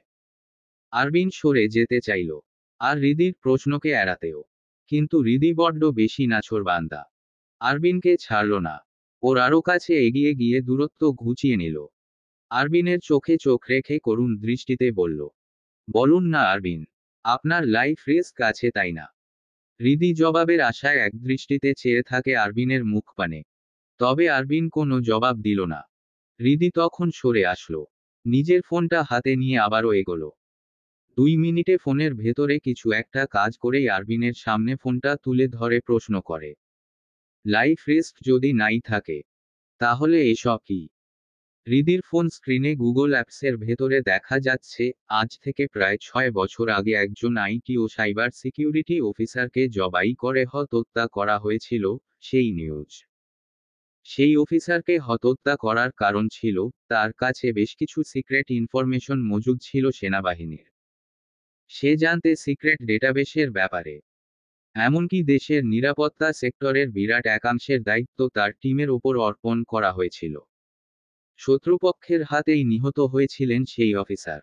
হৃদি ফোনে আরও ঘেটে দুটো তিনটে এমন বহু আগের নিউজ আরবিনকে দেখালো। তারপর বলল, আমার চোখে পর্দা দেওয়ার কোনো প্রয়োজন নেই। অন্ধ মানুষও উপলব্ধি করতে পারে। সেখানে তো আমি পরিষ্কার দেখতে পাই সবকিছু। আরবিন হৃদির প্রশ্নকে এড়িয়ে গিয়ে বলল, আম্মার রান্না হয়েছে কিনা দেখে আসো তো। আমি গোসল সেরে আসি। আর শুনে ঘরে এসে সবকিছু গুছিয়ে নাও। তোমার লাগেজ গোছানো আছে না? হু। অস্পষ্ট জবাব দিয়ে ঘর থেকে বেরিয়ে যায় হৃদি। আরবিন গামছা নিয়ে বাথরুমে ঢোকে। ইকবাল জম্মাদার ছেলের সাথে আলাপ করছেন সোফায় বসে। আফসানা বেগম দরজার সামনে দাঁড়িয়ে শাড়ির আঁচল মুখে চেপে সুর করে কাঁদছেন। হৃদি গিয়ে তার পাশে দাঁড়িয়ে কাঁধে হাত রেখে সান্ত্বনা দেওয়ার চেষ্টা করছে। আফসানা বেগম হৃদির হাত শক্ত করে ধরে রেখে বললেন, দেখলে মা, ছেলেটা এসে পারল না 2 দিন, এখনই আবার চলে যাবে। এটা কেমন কথা বলো তো? হৃদি যেন এবার মনমতো কথা বলার সুযোগ পেল, আফসানা বেগমকে বলল, আমিও তো সেটাই বলছি আম্মু, এখন যাওয়ার কি দরকার বলুন? আর আমারও তো সেভাবে বেরানো হলো না এ বাড়িতে। তার চেয়ে একটা কাজ করলে ভালো হয় না? কি কাজ? আফসানা বেগম কান্না থামিয়ে মুখ থেকে আঁচল সরিয়ে প্রশ্নটা করেন। সুযোগের সৎ ব্যবহার করতে পেরে হৃদির চোখ দুটো চকচক করে ওঠে। ও যেন প্রস্তুতি ছিল জবাব দেওয়ার জন্য। এবার বেশ সাড়ম্বর করে বলল, উনি আর আমি চলে গেলে তো আপনারা সেই আগের মতো একা হয়ে যাবেন।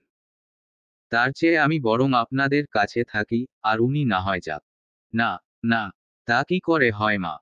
তোমাদের বিবাহিত জীবনের প্রায় 6 মাস হয়ে গেল। আর কতদিন আলাদা থাকবে তোমরা? থাক, আমাদের বুড়োবুড়ির একা থাকতে কোনো অসুবিধা হবে না। তুমি আমার বাজানের সাথে ক্যান্টনমেন্টে যেয়ে সুন্দর মতো সংসার করো। হৃদি আর কোনো কথা বলার অবকাশ না পেয়ে চুপ হয়ে যায়। এদিকে আরবিন ব্যস্ততা দেখাচ্ছে ভীষণ। ড্রাইভার কল দিচ্ছে বারবার। নিচে এসে সময়ের আগে থেকেই অপেক্ষা করছে। আব্বার সাথে কথা বলা শেষ করে এবার আম্মার কাছে এগিয়ে আসলো আরবিন। আফসানা বেগম ছেলেকে জড়িয়ে ধরে কেঁদে ফেললেন। আরবিন ওর আম্মাকে শান্ত করতে বলল, আম্মা তুমি মন খারাপ করো না।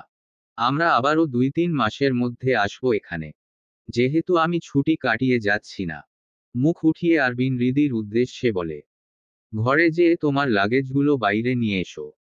হৃদি ঘরের দিকে এগিয়ে যায় লাগেজ আনার উদ্দেশ্যে।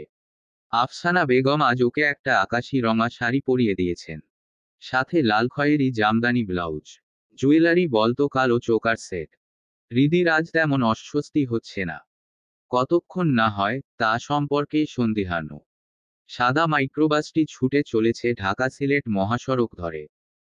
ঘড়ির কাঁটায় সময় এখন রাত 8টার ঘর ধরে এগিয়ে চলেছে টিকটিক শব্দ করে কয়েক হাজার টাকায় ভাড়া করা এই মাইক্রোবাসটিতে লোকসংখ্যা বলতে শুধুমাত্র ড্রাইভার, আরবিন আর হৃদি। হৃদি আশেপাশের প্রকৃতি দেখছে, যাত্রা দীর্ঘ হবে, এতটুকু বুঝে নিয়েছে ও। বেরিয়েছিল 4টায়। তখনই মাইক্রোর ভেতরে এক ঘুম দেওয়া হয়ে গেছে ওর। তাই এখন আর ঘুম আসার কোনো প্রশ্নই আসছে না। হৃদি বিরক্ত হচ্ছে খুব। ওদিকে পাশের সিটের মানুষটা হেলান দিয়ে চোখ বুজে শুয়ে আছে। ক্লান্ত বুঝি অনেক। হৃদি আর বিরক্ত করছে না আরবিনকে। সড়কপথটা হবিগঞ্জ জেলার মাধবপুরের কাছাকাছি। মাধবপুর থেকে অলিপুর পর্যন্ত প্রায় 15 কিলোমিটারের এই সড়ক খুবই নির্জন। বসতবাড়ি হাতে গোনা কয়েকটা চোখে পড়ে কয়েক কিলোমিটার পরপর। বাকি সব ধানি জমি, নদীনালা, খালবিল, পুকুর আর বনজঙ্গল দিয়ে ঘেরা। গাড়িও রাতের বেলা এই সড়কপথটুকু দিয়ে খুবই কম চলাচল করে। বিপদের আভাস তখনও পাওয়া যায়নি। দুর্ভাগ্যবশত বিচক্ষণ এবং তীক্ষ্ণ বুদ্ধির আরবিন ক্লান্তভাবে শুয়ে থাকার কারণে তৎক্ষণাৎ বুঝে উঠতে পারল না কি হতে চলেছে সামনে। আর হৃদি তো এসব ধারণায়ও রাখে না। ড্রাইভার গাড়ি চালাচ্ছিল নিজের তালে। মাইক্রোবাসটা যখন মাধবপুর অঞ্চলের আরও ভেতরে প্রবেশ করে বনজঙ্গলের মধ্যবর্তী সড়কপথ দিয়ে চলতে শুরু করল, তখনই হঠাৎ থেমে দাঁড়ালো মাঝপথে। আরবিন চমকে উঠে বসল, কৌতূহলী হয়ে ড্রাইভারকে প্রশ্ন করল, কি হয়েছে ব্রাদার? এভনি প্রবলেম। ভাই, সামনে দেখেন। ড্রাইভার সামনে আঙুল দিয়ে ইশারা করে বলল। আরবিন আর হৃদি সামনে তাকালো। দেখল পেছনে থেকে একটা লেগুনা এসে সামনে আড়াআড়িভাবে দাঁড়িয়ে পুরো রাস্তা ব্লক করে দিয়েছে। মাইক্রোবাসের হেডলাইটের আলোয় দেখা যাচ্ছে লেগুনার ভেতর থেকে 2-4 জন লোক বেরিয়ে আসছে, কালো কিছু একটা হাতে করে। ভালোভাবে সরু দৃষ্টিতে খেয়াল করতেই চমকে উঠল আরবিন। ওদের হাতে পিস্তল। দূর থেকে মনে হচ্ছে, হ্যাঁ, খেলনা নয়, আসল পিস্তল। এসবের সাথে আরবিনের পরিচিতি বেশ ভালো, তাই চিনতে অসুবিধা হলো না। ষণ্ডাগোছের লোকগুলো মুহূর্তের মধ্যে মাইক্রোর কাছে এগিয়ে এসে মোটা গলায় চিল্লিয়ে বলে উঠল, ভেতরে যারা আছো, বাইরে বেরিয়ে আসো। আরবিন হাত তুলে ধীরে ধীরে বাইরে বেরিয়ে আসলো। হৃদি আসতে চাইলেও ওকে চোখ রাঙিয়ে চুপচাপ বসে থাকতে ইশারা করল। ড্রাইভারকে বের হতে বলল না লোকগুলো। আরবিনকে দেখে একজন এগিয়ে এসে সামনে দাঁড়িয়ে বলল, lieutenant Arbin Al Taimur. Is, lieutenant Arbin Al Taimur from the IT and cyber security department of the Bangladesh army. But what happened? আমাদের ওই সিক্রেট ডেটাবেস চাই। কোন সিক্রেট ডেটাবেস? আমার কাছে কোনো সিক্রেট ডেটাবেস নেই। আরবিন হাত নামাতে যায়, কিন্তু ওরা পিস্তল উঁচিয়ে চোখ রাঙিয়ে হুঁশিয়ারি দিতেই আরবিন সাবধান হয়ে গেল। তারপর লোকগুলো আবারও বলল, আমরা জানি তোমার কাছেই আছে। আরবিন এবার হেসে ফেলে, হাসতে হাসতে বলে, ভাই, বলদ নাকি তোমরা? আমি ছুটিতে বাসায় এসেছিলাম নিজের বউকে নিতে। সেখানে ডেটাবেস নিয়ে কি আমি মুড়ি খাবো? আরবিনের কথা শুনে লোকগুলো এবার দ্বিধাদ্বন্দ্বে পড়ল। একে অপরের দিকে তাকিয়ে নিজেদের মধ্যে আলোচনায় ব্যস্ত হলো। সেই সুযোগে আরবিন ভীতসন্ত্রস্ত, হতবাক হয়ে তাকিয়ে থাকা ড্রাইভারকে ইশারা করে কিছু একটা বলে। ড্রাইভারও তড়িৎ মাথা নাড়িয়ে সায় জানায়। লোকগুলো এবার এগিয়ে এসে বলল, তাহলে তোমাকে আমরা জিম্মি করছি। আর কে আছে তোমার সাথে? এই ভেতরে আর কে? বেরিয়ে আসো। আরবিন জোরে ডাকল, ও হৃদি, বেরিয়ে আসো তো বাইরে। হৃদি শাড়ির আঁচল চেপে ধরে মাইক্রোর ভেতর থেকে বেরিয়ে আসলো। সৈন্যত্রাসীগুলোর মধ্যে থেকে একজন গিয়ে সামনের থেকে লেগুনাটা চালিয়ে একপাশে সরিয়ে আনল। ওদের পরিকল্পনা, আরবিন আর হৃদিকে লেগুনায় আটক করে নিয়ে জিম্মি করে রাখবে। ওরা লেগুনা সরাতেই সঙ্গে সঙ্গে মাইক্রোবাসের ড্রাইভার মুহূর্তের মধ্যে মাইক্রোটা সামনের দিকে টান দিল। কিছু বোঝার আগেই সামনের সড়ক ধরে বহুদূরে চলে গেল মাইক্রোটা, অদৃশ্য হলো চোখের আড়ালে। সৈন্যত্রাসীরা বলাবলি করল, থাক গে, ওই ড্রাইভারোরে আমাগে দরকার নাইগা। আসল মাল তো পাইয়ে গেছি। আরবিন আর হৃদি সামনে হাঁটছে। পেছনে অস্ত্রধারী 4 জন সৈন্যত্রাসী। আরবিন আর চোখে তীক্ষ্ণভাবে একবার পরখ করে নিল ওদের হাতের অস্ত্রগুলো আর তারপর আশেপাশের পরিবেশ। লেগুনার দিকে যত এগোচ্ছে তত যেন আরবিনের মস্তিষ্ক ধারালো হয়ে উঠতে লাগল। হৃদির কোনো প্রতিক্রিয়া নেই। ঘটনার আকস্মিকতায় স্তব্ধ হয়ে গেছে যেন ও। আরবিন হাত উঠিয়ে সাবধানে হাঁটছে। হালকা ঘাড় ঘুরিয়ে হৃদির দিকে ইশারা করল ও। হৃদি প্রথমে কিছু বুঝতে পারল না। আরবিন আবারও ইশারা করতেই হৃদি এক জায়গায় দাঁড়িয়ে গেল। ওকে দাঁড়িয়ে যেতে দেখে সৈন্যত্রাসীদের একজন বলল, কি সমস্যা? হৃদি এবার অস্ফুট স্বরে জবাব দিল, আমাকে একটু 2 মিনিট সময় দেওয়া যায় ভাই।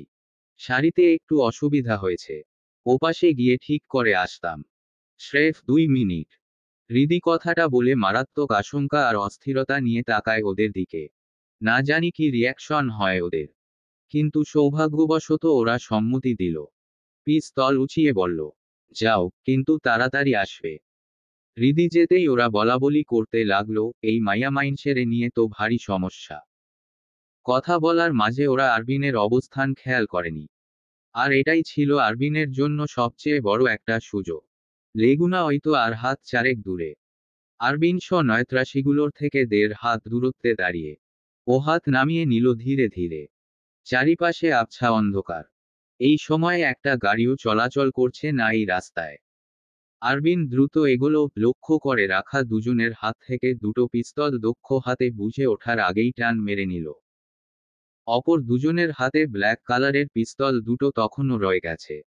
ঘটনার আকস্মিকতায় ওরা হতভম্ব হল। বিস্মিত হয়ে আরবিনের দিকে তাকিয়ে রইল কয়েক মুহূর্তের জন্য। পরপরই হিংস্র হয়ে উঠল। ক্রোধে ফেটে পড়ল। গর্জন করে বলে উঠল, শালা শেয়ানা! বলদ মনে হয় আমাকে। এখনো দুটো পিস্তল আছে হাতে। গুলি করে মাথার খুলি উড়িয়ে দেব একদম। দে, পিস্তল ফেরত দে। আরবিন পিছিয়ে যেতে যেতে হৃদি যেদিকে সড়কের পাশের জঙ্গলের সরু পথ দিয়ে হেঁটে গিয়েছিল, সড়ক থেকে সেদিকে নামতে লাগলো ও। ক্রুর হেসে বলল, বাছাধনেরা, লেফটেন্যান্ট আরবিন আল তৈমুরকে পিস্তল চেনাও? ওসব খেলনা পিস্তল নিয়ে 8-10 বছর বয়সে খেলতাম। এখন হাতের মোয়া মনে হয়। আসল দুটো পিস্তল আমার হাতে। আর খেলনা দুটো তোমাদের। Okay, game over. Let's go to war. কথাটা বলে দুই হাতে পিস্তল তুলে নিয়ে লোকগুলোর ওপরে সামনের পথে গুলি ছুড়তে ছুড়তে পেছাতে থাকে আরবিন। সামনের লোকগুলো হতভম্ব হয়ে দাঁড়িয়ে থাকে। খেলনা পিস্তল নিয়ে আর কিসের যুদ্ধ করবে? তাও আবার একজন আর্মার্ড অফিসারের সাথে। ওরাও পেছাতে লাগলো পাল্টা ধাওয়া খেয়ে। ওই মুরগির বাচ্চারা, পরের বার আসবি যখন, আসল পিস্তল নিয়ে আসিস। এসব খেলনা পিস্তলে মজা নেই, সস্তার খেলা। সৈন্যত্রাসীগুলোর উদ্দেশ্যে জোরে চেঁচিয়ে চেঁচিয়ে কথাগুলো বলতে বলতে আরবিন জঙ্গলের ভেতরে ঢুকে গেল পুরোপুরি। তখন দুটো পিস্তলের বুলেট প্রায় শেষের দিকে। হৃদি ভেতরের দিকে ছিল, আরবিনেরই অপেক্ষায়। এই প্রথম যেন আরবিনের ইশারা বুঝতে পারল ও। আরবিন ভেতরে গিয়ে হৃদির হাতের কবজি চেপে ধরল শক্ত করে, এমনভাবে যেন সহজে ছুটে না যায়। তখনই পেছনে থেকে একটা ছোরা ছুটে আসতে দেখে আরবিন হৃদির সামনে ওকে আড়াল করে দাঁড়িয়ে গেল। ধারালো ছোরাটা আরবিনের শক্তপোক্ত পিঠ আঘাত করে নিচে পড়ে গেল। হৃদি ভয় চিৎকার করে উঠল। আরবিন কোনো প্রতিক্রিয়া দেখালো না, সম্পূর্ণ স্বাভাবিক ও। যেন কিছুই হয়নি। হালকা হাসল ও। কান খাড়া করে পেছনে পাতা মর্মর করার শব্দ শুনতে পেয়ে হৃদির হাত চেপে ধরে সামনের দিকে দ্রুত পা বাড়াতে বাড়াতে ও বলল, চলো, পালাও। হৃদি শাড়ির কুচি শক্ত হাতে চেপে ধরে আরেক হাত আরবিনের হাতের মুঠোয় রেখে ছুটতে লাগলো সামনের দিকে। জানা নেই সামনে ওদের জন্য কি অপেক্ষা করছে। জঙ্গল, বিল ছাড়িয়ে একটা বিশাল ধানি জমি। ওপাশে মরা নদী। চারপাশ ঘিরে পুরোটাই জঙ্গল। বিশাল ধানক্ষেতের মাঝখানে একটা খড়বেড়া দিয়ে তৈরি পলুই ঘর। এই ঘরগুলো সাধারণত কৃষকের সাময়িক বিশ্রাম এবং ফসল পাহারা দেওয়ার জন্য তৈরি করা হয়। আরবিন আর হৃদি সেখানেই এসেছে অনেক অনুসন্ধান করার পরে।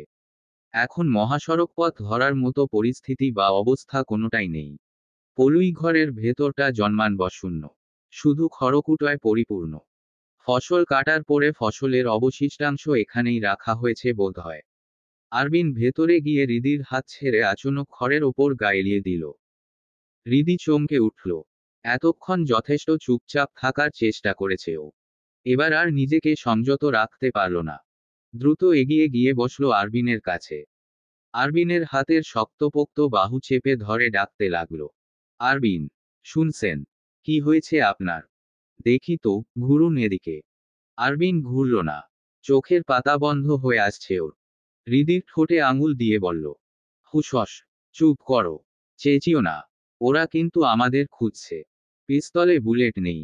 আমার হাতে কোনো অস্ত্রও নেই, শুধু আছো তুমি। তোমার কিছু হতে দেব না। না হলে এত কিছু করতে হতো না আমাকে। হৃদি আরবিনের হাত শক্ত করে চেপে ধরে বলে, চুপ। কথা না বলে উল্টোদিকে ঘুরুন তো দেখি। কি হলো?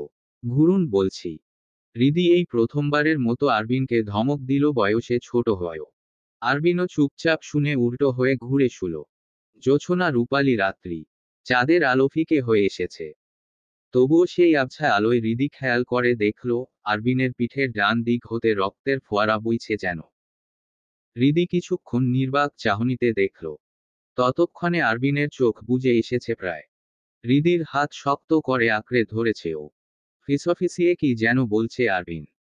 হৃদি ওর মুখের কাছে কান এগিয়ে নিয়ে উদ্বিগ্ন কণ্ঠে বলল, হু, কি বলছেন? তুমি আমার কাছে থাকো, কোথাও যেও না। প্লিজ হৃদি, থাকো এখানে। অস্পষ্ট কণ্ঠস্বরটুকু নীরবে শুনল হৃদি। আর তারপর শুধু শ্বাস প্রশ্বাস ওঠানামার শব্দ। অতঃপর সব নিশ্চুপ। হৃদি ঘটনার আকস্মিকতায় কিছুক্ষণ নির্বাক হয়ে দেখতে লাগলো আরবিনের মুখশ্রী। বোবা হয়ে গেছে যেন ও। আরবিন, উঠুন না। কি হয়েছে আপনার? কথা বলুন আমার সাথে। চুপ করে গেলেন কেন? আরবিন শুনছেন। হৃদি আরবিনের পিঠ আঁকড়ে ওকে জড়িয়ে ধরে হাউমাউ করে কেঁদে ফেলল। আরবিনের রক্তে ওর হাত পেট, শাড়ির আঁচল, সব ভিজে যাচ্ছে। হৃদির হৃৎস্পন্দন থমকে গেছে যেন। বুক ফেটে যাচ্ছে। অস্থির লাগছে প্রচণ্ড। মুখ লাল হয়ে গেছে। নিশ্চুপ আরবিনকে শক্ত করে জড়িয়ে ধরে হৃদি চিৎকার করে কাঁদতে কাঁদতে বলল, এসব কেন হলো? কেন? আপনাকে আমি কেন এই প্রফেশন ছাড়তে বলেছিলাম, এবার বুঝেছেন? আপনাকে হারানোর ভয় পেতাম। ঠিক এই ভয়টা। উঠুন না প্লিজ। আপনাকে হারাতে চাই না আমি। কখনো না। আমি আর জেদ ধরব না কখনো, আপনার সব কথা মেনে চলব। কথা বলুন আরবিন। এত দ্রুত কেন সবকিছু শেষ হলো? আমাদের চলার পথ আর একটু দীর্ঘ হতে পারে না? আরবিনের উত্তপ্ত নিঃশ্বাস হৃদিকে আরো বেশি শোকাচ্ছন্ন করে দিচ্ছে। শোকের অতল গহ্বরের দিকে ঠেলে দিচ্ছে। হৃদি এখন আরবিনের পিঠের রত পড়া বন্ধ করার চেষ্টা করছে। উত্তেজনার বশে এবং আকস্মিক এমন দুর্ঘটনায় হৃদি ভেবে পাচ্ছিল না কিভাবে আরবিনের পিঠের গভীর ছোড়াঘাতে পতিত স্থানের রক্ত পড়া বন্ধ করা যায়। তখনই যেন বৈদ্যুতিক গতিতে মাথায় বুদ্ধি ক্ষুরধার হলো ওর। দ্রুত কাঁধের সেফটিপিন খুলে সেটা দিয়ে শাড়ির লম্বা আঁচলে কয়েক ইঞ্চি সমান জায়গা রেখে একটা টান দিল জোরে, এতটা জোরে যে জামদানি শাড়ির আঁচলটি একটানেই অর্ধেক ছিঁড়ে গেল। অবশ্য সহজে পদদলিত হওয়ার মতোই কাপড় বটে।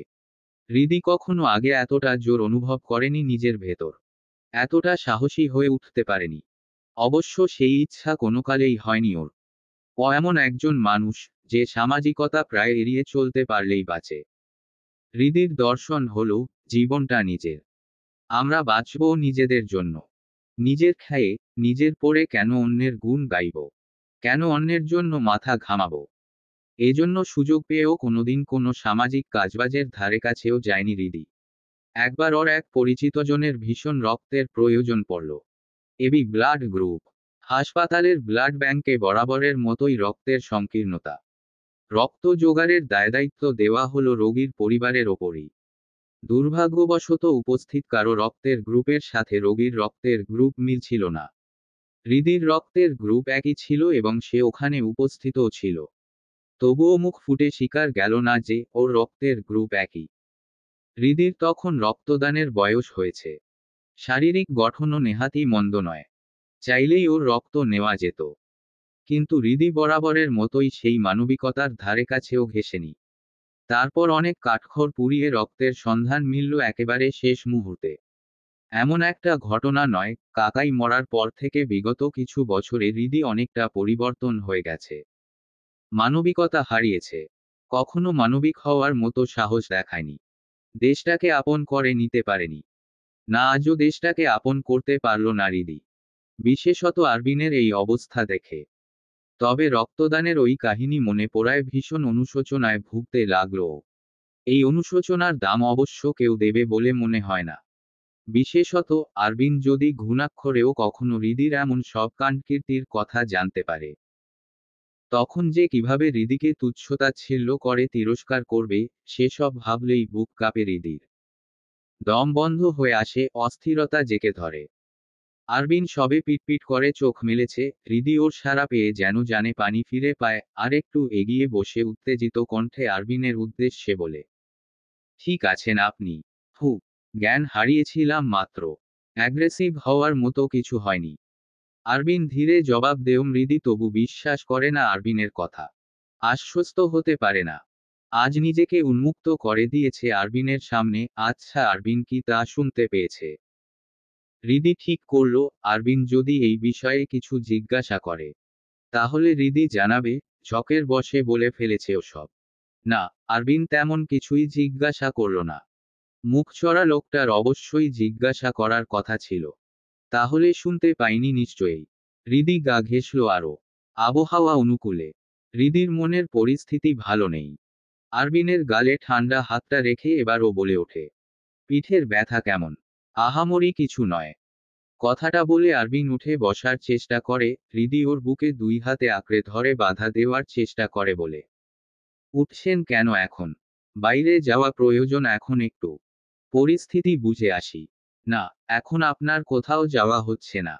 চুপ করে শুয়ে থাকুন। বললেই হলো নাকি? দেখো হৃদি, আমাকে কোনো বাধাধারা নিয়মের মধ্যে বাঁধতে চাইবে না। আমি আমার মর্জি মতো চলি। আমার মর্জিতে অন্যের হস্তক্ষেপ পছন্দ করি না। সে যে কেউ হোক না কেন। যে কেউ শব্দটার ওপর একটু বেশি জোর দিয়ে কথাটা বলে উঠে দাঁড়ায় আরবিন। হৃদি কিছুক্ষণ ভ্রুক্ষেপহীনভাবে তাকিয়ে দেখে ওকে। বিষণ্ণ মন আরো বিষিয়ে ওঠে। আরবিন বাইরের দিকে যেতে যেতে বলে, চুপ করে বসে থাকবে ওখানে। একটুও নড়াচড়া করবে না। ওরা ওত পেতে বসে থাকতে পারে আশেপাশে। বলা যায় না। সাবধানের মার নেই। হৃদি কোনো পাল্টা জবাব দিল না আরবিনের কথায়। একটু কাত হলো ও। শরীরটা বড্ড ক্লান্ত লাগছে। গায়ে আর একরত্তি শক্তি নেই বসে থাকবার। দমকা হাওয়া বাইরে থেকে কিছুক্ষণ পরপর ভেতরে প্রবেশ করে খড়কুটো এলোমেলো করে দিচ্ছে এদিক ওদিক। সেই খড়ের গাদায় শুয়ে বিশ্রাম নেওয়ার চেষ্টা করতে লাগল হৃদি। অন্ধকার কুঠি। গা ছমছমে পরিবেশ। ঝড়ো হাওয়া। বাইরে শত্রুরা। বর্তমানে স্বামী নামক একমাত্র ছায়াটি ধারে কাছে নেই। হৃদি ভয়টা বেশ ভালোই পেল। সুরাকালাম পরে বুকে ফুঁক দিতে লাগলো বারবার। ভীতসন্ত্রস্ত এবং সতর্ক দৃষ্টিতে আশেপাশের পরিবেশ অবলোকন করতে ব্যস্ত হলো তখনই আরবিন ফিরল দ্রুত পায়ে হেঁটে। কুঠির ভেতরে ঢুকে বেড়া দিয়ে বানানো দরজাটা ভ্যারিয়ে দিয়ে ভেতরে এসে বসতেই তড়িঘড়ি করে উঠে বসল হৃদি। আরবিন তখন ক্লান্ত শ্রান্ত। মুখ ঘেমে নিয়ে একাকার অবশ্য। হাতের পেশিতে বিন্দু বিন্দু ঘাম জমেছে। হঠাৎ হৃদির শাড়ির আঁচল টেনে মুখ, হাতের বাহু মুছতে লাগলো আরবিন। হৃদি কিছু বলল না তৎক্ষণাৎ। একদৃষ্টিতে তাকিয়ে থেকে কিছুক্ষণ আরবিনের কাজকর্মকে সায় দিয়ে বলল, কি করতে গিয়েছিলেন বাইরে? দেখতে গিয়েছিলাম ওরা আছে কিনা। খুব সতর্কভাবে খোঁজ নিতে হয়েছে। চারপাশটা ভালোভাবে ঘুরে আসলাম। এই অঞ্চলের ধারে কাছেও সম্ভবত নেই ওরা। যেহেতু দুজন জখম হয়েছে, সেই হিসাবে না থাকারই কথা। আপনি বুঝলেন কিভাবে? ওরা জখম হয়েছে। আমি অনেক কিছুই বুঝি, যা তুমি বোঝো না। বোঝার কথাও নয়। কারণ তুমি আমার প্রফেশনে নেই। ওরা হচ্ছে মুরগি। গর্দভ। কাঁচা খিলাড়ি, সম্ভবত পর্যাপ্ত অস্ত্রশস্ত্র ছিল না ওদের কাছে, তাই রাতের আধারের সুযোগ নিয়ে দুটো খেলনা পিস্তল আর দুটো আসল পিস্তল নিয়ে এসেছিল হামলা করতে। ভেবেছিল, রাতের আধার তো লেফটেন্যান্ট আরবিন ধরতে পারবে না। How ridiculous. ফানি না। হু। আমি ইচ্ছাকৃতভাবে এলোপাতাড়ি বুলেট ছুঁড়েছিলাম, যাতে গুরুতর না হলেও ঘায়েল হওয়ার মতো জখম হয় ওরা। আর তাই হয়েছে। যেই পথ দিয়ে এখানে এসেছিলাম, সেই পথের শুরুতে সড়কের কাছটাতে রক্তের খোঁজ পেয়েছি। খুব বেশি নয়। তবে চোখে লাগার মতোই। আমরা এখান থেকে ফিরব কখন? ড্রাইভারকে ইশারা করে বলেছিলাম, সুযোগ বুঝে যেন একটু সামনের দিকে এগিয়ে যায় মাইক্রো নিয়ে, কারণ আমার লাগেজের মধ্যে অ্যাকচুয়ালি কিছু ডকুমেন্টস ছিল। ইম্পর্ট্যান্ট বা সিক্রেট নয়, তবে আমাদের টিমের ওগুলো ওরা কোনোভাবে গাড়িতে তল্লাশি চালিয়ে খুঁজে পেলে পরে ঝামেলায় পড়তে হতো আমাকে। এজন্য ড্রাইভারকে ইশারা করেছিলাম, সামনে গাড়ি নিয়ে অপেক্ষা করতে, আমরা ফিরব অবশ্যই। কিন্তু ব্যাটা যে কি বুঝেছে কে জানে। সড়কপথের অনেকটা দূর এগিয়ে গিয়েও কোনো খোঁজ পেলাম না মাইক্রোবাস ড্রাইভার কারো। এখানে আবার নেটওয়ার্ক টাওয়ার নেই বহুদূর পর্যন্ত। কোনো নেটওয়ার্কও পাচ্ছি না। সুতরাং ভোর হওয়া পর্যন্ত অপেক্ষা করতে হবে আমাদের। ভোরে এখান থেকে বের হব। হৃদি এবার সোজা হয়ে বসল। আরবিনের মুখোমুখি। ওর চোখে চোখ রাখল দৃঢ়ভাবে। ওই চোখে বরাবরের মতোই নেই কোনো সংকোচ আর স্থভাব কিংবা অস্পষ্টতা। স্বচ্ছ পরিষ্কার গলায় হৃদি আরবিনকে বলল, তাকান আমার দিকে। তাকালাম। আরবিন বিনা দ্বিধায়, বিনা তর্কে হৃদির দিকে তাকালো। ওর সরু চোখের দিকে। ওই দৃষ্টিতে খেলা করছে একরাশ চাপা অনুভূতি। সেটা যে কি, তা এখনো বুঝে আসছে না আরবিনের। হৃদি এবার ওর হাতের মুঠোর নিজের হাত গলিয়ে আরবিনের বুক ঘেঁষে বসল, আরবিনের হাত দুটো নিজের কোমরে পেঁচিয়ে নিল শক্ত করে। ওর হালকা খোঁচা খোঁচা দাড়িযুক্ত মুখে নিজের নরম মুখ ঘষে বলল, একটা প্রশ্ন করলে জবাব দেবেন? করার মতো হলে করো। আরবিনের নির্বিঘ্ন স্থির জবাব, কিছুটা ভরাট গলা। হৃদি এবার কিছুটা অভিমান বা অভিনয় যাই হোক দেখানোর চেষ্টা করে বলে, একদম আমার কাকিমণির মতো করে কথা বলেন, ভীষণ কঠোর। শুনুন না, বলুন। আরবিন জবাব দিল স্বাভাবিকভাবেই। হৃদি এবার ভীষণ আহ্লাদ দেখিয়ে আরবিনের গলা জড়িয়ে ধরল দুই হাতে। তারপর ওর অনেকটা নিকটে গিয়ে প্রশ্ন করল, আজ যারা এভাবে আপনার ওপর হামলা করার চেষ্টা করেছে, ওরা কারা? আমি জানি না হৃদি। আরবিন যেন এমন প্রশ্নই আশা করেছিল হৃদির কাছ থেকে, তাই প্রশ্ন করার সাথে সাথে এক বাক্যে জবাব দিল ও। হৃদি হতাশ হল, তবু আরবিনের গলা ছাড়ল না। আরও গাঢ়ভাবে স্পর্শ করল, এতে যদি পাষাণ পুরুষের মন গলে। তারপর স্তিমিত কণ্ঠে আবারও বলে, আপনি জানেন? বলুন না। আমি সত্যিই জানি না হৃদি, জানলে অবশ্যই তোমাকে জানাতাম। তবে যতদূর ধারণা করতে পারছি, ওরা ছিনতাইকারী ছিল। আমার ওপর কোনো ব্যক্তিগত বা কর্মসূত্রে আক্রোশ নেই ওদের। হৃদি মানল না, আরও শক্তভাবে চেপে ধরল আরবিনের গলা। এবার পেছনে থেকে চুলের মুঠো ওর কোলের ওপরে বসেই বলল, মিথ্যে বলবেন না আমার সাথে। একদম মিথ্যে বলবেন না। ওরা আপনার কাজের জন্যই আপনাকে আক্রমণ করতে এসেছিল। সবটা জানেন আপনি। খুব ভালোভাবে জানেন। অস্বীকার করতে পারবেন? আরবিন এবার অন্য পন্থা অবলম্বন করল, যাকে যেভাবে জব্দ করা যায় আর কি। যেমন চতুরতা আর ধূর্ততার খেলায় হৃদি মেতেছে, সেই খেলাতেই ওকে বাজিমাত করার পালা। হৃদির প্রশ্রয়কে অবগাহন করে ওর চুল আঁকড়ে ধরল আরবিন। আরেক হাত শক্ত শাড়ি ভেদ করে কোমরে চেপে ধরতেই কিঞ্চিৎ শব্দ করে ওঠে হৃদি। সরে যেতে চায়, পালাতে চায়। আরবিন আরও কাছে টেনে নেয় ওকে। ওর গলায় হালকা খোঁচা দাড়িযুক্ত গাল ঘষে উষ্ণ কণ্ঠে বলে, আহা, ছাড়ো না ওসব। ঘরের বউ তুমি। পরিবেশ, আবহাওয়া, মুহূর্ত, সবই ভালো। কথায় স্বামীর কাছাকাছি থাকবে, তাকে ভালোবাসবে তা না, কখন থেকে সব উৎকট প্রশ্ন করে যাচ্ছ? এসবের কি কোনো মানে হয় বলো? খুব হয়। বলুন, ওরা আপনার ওপর আপনার প্রফেশনাল ম্যাটারের জন্যই আক্রমণ করেছে। এ কথা কি সত্যি নয়? আরবিন বিজ্ঞদের মতো সামনের দিকে মাথা নাড়ায়, যার অর্থ, হ্যাঁ খুব সত্যি। হৃদি কথাটা শোনা মাত্রই আরবিনের হাতের পেশি খামচে ধরে ধারালো নখ দিয়ে।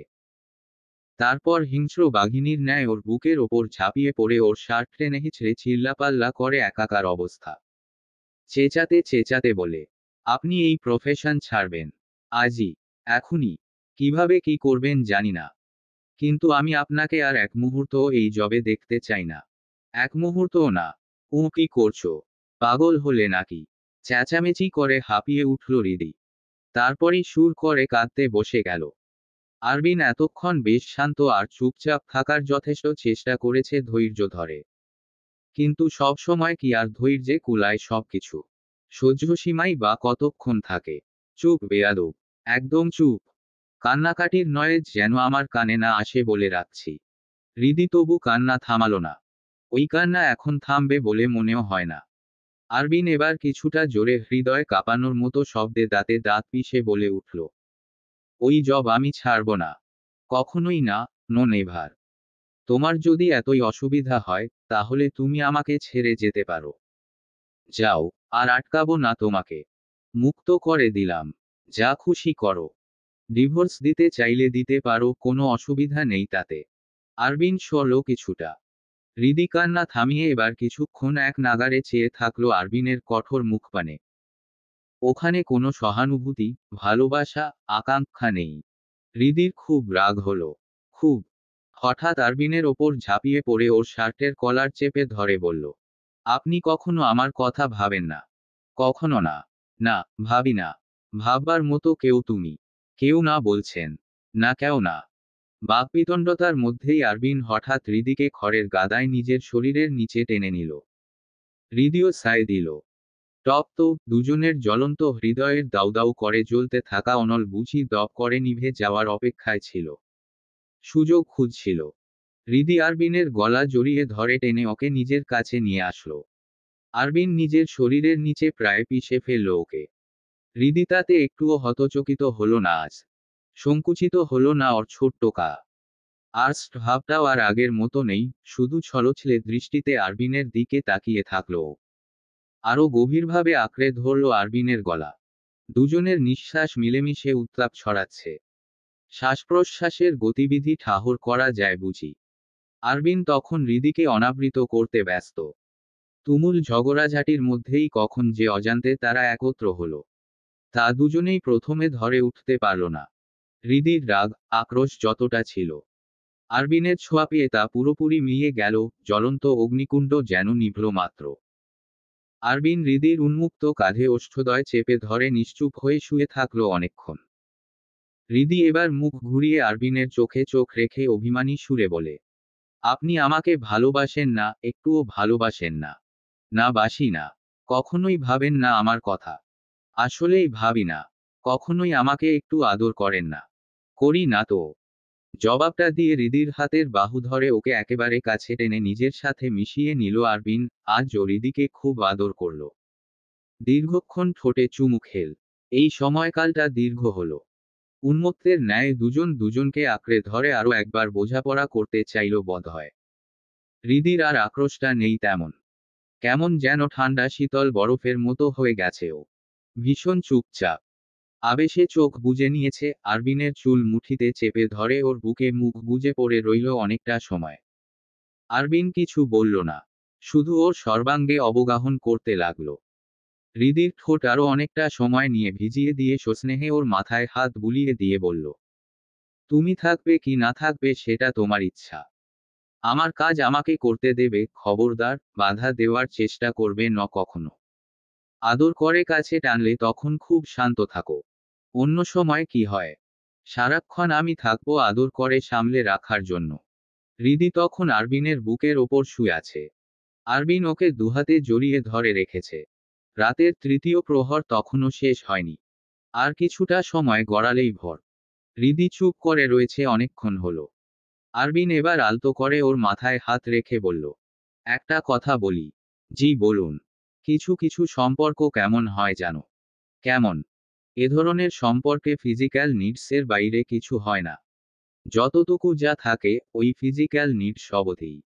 মানে শরীর পর্যন্ত, মন পর্যন্ত আর গড়ায় না। তোমার আমার সম্পর্কটাও তেমনি। যা কিছু, সব ফিজিক্যাল নিডসের জন্য।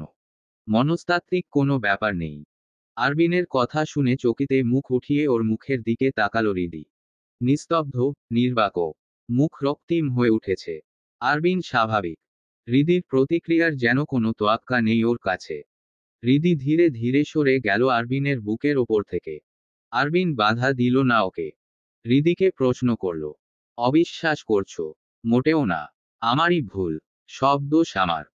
ভুলবশত পচা শামুকে পা দিয়ে পা কেটে ফেলেছি, এখন শুধু গ্রাংগ্রিনে পচে যাওয়া বাকি, আর তারপর মৃত্যু। আমি তোমাকে ভুল কিছু বলিনি হৃদি। এমনকি কষ্ট দেওয়ার জন্যও নয়। শুধুমাত্র অপ্রিয় সত্যিগুলো মনে করিয়ে দিলাম। মেনে নিতে কষ্ট হচ্ছে বুঝি? একদমই না। বরং জেনে খুশি হলাম। আপনার সংস্পর্শে এসে মোহে পড়ে আমি তো প্রায় ভুলতেই বসেছিলাম আপনার সাথে আমার সম্পর্কটা কেমন। যাক, আপনি মনে করিয়ে দিলেন। হৃদি সামলে নিল নিজেকে। সারারাতের এই মোহময় মুহূর্তগুলোর শেষে আরবিন যখন এমন ভয়ঙ্কর কথা শোনালো, তখন হৃদির খুব রাগ হওয়ার কথা ছিল আরবিনের ওপর। তবে ও রাগ হলো নিজের ওপর, নিজের গালে নিজের থাপ্পড় মারতে মন চাইল ওর। নিজেকেই সর্বদিক দিয়ে দোষী সাব্যস্ত করল। আরবিন উঠে বসে ওর দিকে তাকিয়ে বলল, আমার ওপরে রাগ হচ্ছে খুব? হৃদি মাথা নেড়ে না বোঝালো। তারপর সরে বসে প্রশ্ন করল, তার মানে আমার জন্য আপনার মনে কখনোই কোনো ফিলিংস ছিল না? ওইভাবে ছিল না বললে ভুল হবে হৃদি। তবে যত রাগক্ষোভই থাকুক না কেন, আমি যে জাস্ট ফিজিক্যাল নিডসের জন্য তোমার কাছে আসি, এটা কিন্তু অস্বীকার করার উপায় নেই। ওটাকেই না হয় ফিলিংস বুঝে নাও। হৃদি চেতল না। শুধু নির্বাক হয়ে তাকিয়ে রইল আরবিনের দিকে। ভেতরে ভেতরে শেষ হয়ে যাচ্ছে আরবিনের এই কথাগুলো শুনে। হৃদি এতদিন ভেবেছিল ভালোবাসা, মোহ কিছু না হোক। সামান্য টান হয়তো ওর প্রতি থাকবে আরবিনের, কিন্তু আজ হৃদির ধারণা ভুল প্রমাণিত হলো। আরবিনের ওর প্রতি সামান্য টানও নেই। নিজের মাথা দেয়ালে ঠুকতে ইচ্ছে হলো হৃদির। পারলে এখন নিজেকে নিজে সর্বোচ্চ শাস্তিস্বরূপ যদি মৃত্যু দিতে পারত, তবে তাই করত। কিন্তু হৃদি এমনটা করতে পারবে না। মৃত্যু বড় ভয়ানক বিষয়। সবাই চাইলেই স্বেচ্ছায় মরতে পারে না। হৃদিও পারবে না, সেই দুঃসাহস এখনো পর্যন্ত হয়ে ওঠেনি ওর। সাক্ষাৎ জাহান্নামী হওয়া ছাড়া আর কোনো উপায় থাকবে না। আর কেই বা চায় জাহান্নামী হতে? পৃথিবীতে কোনো চোর ডাকাত, খুনি বদমাশ কেউই চায় না জাহান্নামী হতে, শাস্তি পেতে। কিন্তু অপরাধ করতে আবার ছাড়ে না। কিন্তু হৃদি এই মুহূর্ত খুব করে চাচ্ছে, ওর কৃতকর্মের শাস্তি হোক। যেই সম্পর্কের কোনো ভবিষ্যৎ নিশ্চয়তা নেই জেনেও নিজে এক ধাপ এগোলো। সেই হিসেবে ওর সর্বনাশ ও নিজে হাতেই করেছে। হৃদি নিজের হাত মুঠো করে ঠুকতে থাকে মেঝেতে। আরবিন ফিচেল হাসে ওর কাণ্ড দেখে। তারপর বলে, আমি জানি তুমি আমার প্রতি দুর্বল। না, মোটেও না। আমি আপনার প্রতি কখনোই দুর্বল নই। আগেও ছিলাম না, আর না তো এখন। সাময়িক মোহ ছিল। ভুল করেছি আমি। ওই আপনার কথায় ফিজিক্যাল নিডসের জন্যই। তুমি মিথ্যে বলতে পারো না হৃদি। তোমার চোখ তার উৎকৃষ্ট প্রমাণ। তুমি যে আমার ওপর দুর্বল, তা অস্বীকার করতে পারবে না। সে যাই হোক, আমার কিন্তু তোমার প্রতি ইভেন দুনিয়ার কোনো কিছুর ওপরই মোহ নেই। না হলে আব্বা আম্মাকে ছেড়ে এভাবে জীবনের বেশিরভাগ সময় নিজের মর্জিমতো একা কাটিয়ে দিতে পারতাম না। খুব পাষাণ আমি, তোমার ধারণারও বাইরে। আমি জানি আপনাকে। না, তুমি জানো না। ইভেন কেউই আমাকে জানে না। আমাকে পড়তে পারার ক্ষমতা তোমার নেই। জগতের কারোই নেই। হৃদির এবার মুখ শক্ত হয়ে এলো। নিজেকে ঠিকঠাক করে উঠে দাঁড়ালো ও। আজ কান্না আসছে না হৃদির। তবে নিজেকে থাপড়াতে ইচ্ছা করছে। চূড়ান্ত শিক্ষা বোধহয় হওয়ারই ছিল। এতটুকু জব্দ না হলে হতো না। আজ হৃদি স্বেচ্ছায় পরাজিত হয়েছে। নিজেকে নিজে ডুবিয়েছে। উঠে বসে অন্যদিকে মুখ ঘুরিয়ে শক্ত গলায় আরবিনকে বলল, আমি আপনাকে ডিভোর্স দেব। এত কিছুর পরেও আমার জন্য তেমন কোনো ব্যাপার নয়। যদি তোমার পেটে আমার বাচ্চা আসে তখন তখন কি করবে? আরবিন কৌতূহলী হয়ে প্রশ্ন করে। হৃদি তবু শক্ত গলায় জবাব দেয়, তবু ডিভোর্স দেব। তাছাড়াও বাচ্চা কাচ্চা হওয়ার মতো কিছু হয়নি আমাদের মধ্যে। আরবিন আবারও হেসে বলল, জানি, বাজিয়ে দেখছিলাম তোমাকে। এই স্বভাবটা ইউনিট কমান্ডারের থেকে পাওয়া। তিনিও মানুষেকে বাজিয়ে দেখতে খুব ভালোবাসেন। সে যাই হোক, আমি আপনাকে ডিভোর্স দিচ্ছি, এটা শেষ কথা। কনফার্ম থাকুন। পারবে না তুমি? আলবাত পারব। আপনার মতো মানুষের সাথে সংসার করা সম্ভব নয় আমার পক্ষে। কি ঘৃণা হচ্ছে এখন আমার প্রতি? হ্যাঁ, প্রচণ্ড। পারলে এখন খুনও করতে আমাকে। সত্যিই করতাম। কিন্তু দুর্ভাগ্যবশত করতে পারছি না। সমাজের মানুষ যে আমার ওপরেই ছিছি করবে। আরবিন সোজা হয়ে বসে। হৃদি আবারও বলল, আমার ফ্রেন্ড ভুল কিছু বলতো না জানেন। ও আমাকে সবসময় সতর্ক করে গেছে, এই ডিফেন্সের লোকেরা খুব বদমাশ, চতুর আর চরিত্রহীন হয়। আমি তখন অতটা মানিনি ওর কথা। সতর্ক হইনি। কিন্তু আজ আপনার আচরণ, কর্মকাণ্ড কথাটা শতভাগ প্রমাণ করে দিল। আমি আপনাকে ঘৃণা করছি আরবিন। প্রচণ্ড ঘৃণা হচ্ছে আপনার উপর। এমন কেন আপনি? একটা মানুষ এমন হয় কিভাবে? কিভাবে? হৃদি ধাক্কা দিল আরবিনকে। আরবিনের কোনো প্রতিক্রিয়া নেই। মুখের ভাবভঙ্গি স্বাভাবিক। মৃদু হেসে বলল, তুমি আমাকে বুঝতে পারবে না হৃদি। কেউই পারে না। প্রয়োজনও নেই। তবে দোষ তুমি করেছ। আমি কি বলেছিলাম তোমাকে আমার কাছে আসতে? জোর করেছিলাম কখনো? করিনি তো। তুমি দুর্বল হয়েছ প্রতিবার, এটা তোমার দোষ। হ্যাঁ, হ্যাঁ, সব আমার দোষ। সব। আপনি খারাপ না। খুব ভালো লোক আপনি। আর ভালো খারাপে মেলে না, এজন্য আমি আপনাকে ডিভোর্স দেব এবং সেটা খুব তাড়াতাড়ি। তোমার ধারণা ভুল। আমি খারাপ লোক। তুমি খুব ভালো মেয়ে। আমার আবার এক স্থানে বেশি দিন মোহ থাকে না বুঝলে। এটা আমার দোষ। তাই চাই না তোমার মতো একটা ভালো মেয়ে আমার সাথে থেকে বকে যাক।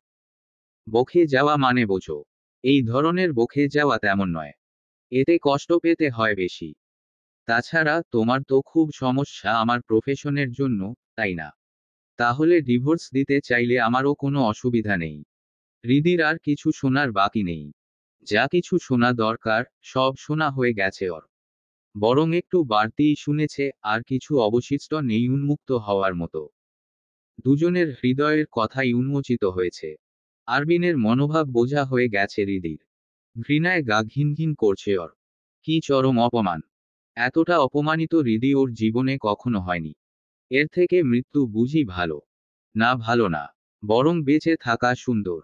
হৃদি আজ থেকে সুন্দরভাবে বাঁচবে বলে সিদ্ধান্ত নিল। নিজের জীবন থেকে আরবিন নামটা পুরোপুরি মুছে দেবে। কোনো অস্তিত্বই রাখবে না। একসাথে কিছুদিন থাকলেও আরবিনকে কোনো গুরুত্ব দেবে না, ওকে চিনবেই না। সবকিছু ভুলে গিয়ে সামনে এগোবে। জীবনে কিছু একটা করবে। অবশ্যই করবে। আরবিনকে দেখিয়ে দেবে। হৃদি মনে মনে পণ করল। আরবিনের সঙ্গে আর একটা কথাও বলল না। ভোর হতেই তাড়াহুড়োয় বেরিয়ে পড়তে হলো আরবিনের সাথে। হৃদিকে নিয়ে আরবিন মূল সড়কে উঠে এগোলো সামনের দিকে। কপাল ভালো, পকেটে মানিব্যাগটা ছিল অন্তত। একটা ট্রাক থামালো পথিমধ্যে। তাদেরকে মোটামুটি কিছু ঘটনা চেপে গিয়ে সমস্যার কথা বলতেই তারা ওদেরকে ট্রাকে নিতে রাজি হলো। এসব জায়গায় সহজে ছোটখাটো যানবাহন বা বাস ধরা যায় না। ট্রাকে চড়ে এখান থেকে মধুপুর অবধি যাবে। সেখান থেকে সোজা ক্যান্টনমেন্টে।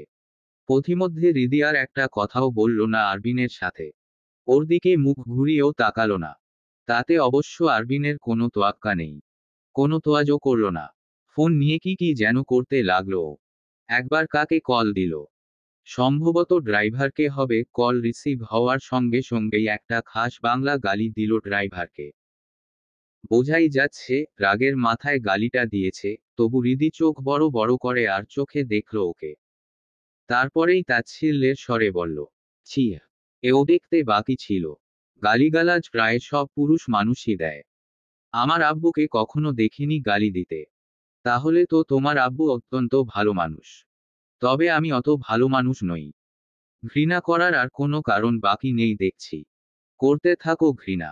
আমাকে সহ্য করতে পারবে না। আগেই বলেছি ডিভোর্সই দাও বরং। বেঁচে যাবে। হ্যাঁ, তাই দেব। হুট করে সম্ভব নয়।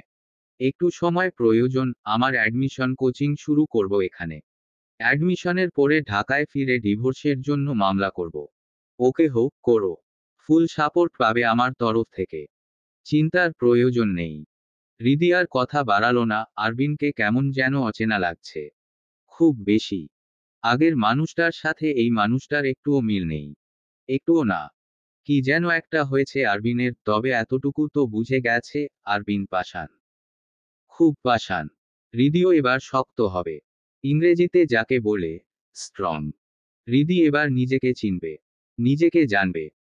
যথেষ্ট শাস্তি পাওয়া হয়েছে ওর। ভুলের মাসুল গুনবে না আর, বরং ভুলগুলো চিনে রাখবে প্রতি পদে পদে। আরবিন কেউ নয়। কেউ নয় ওর।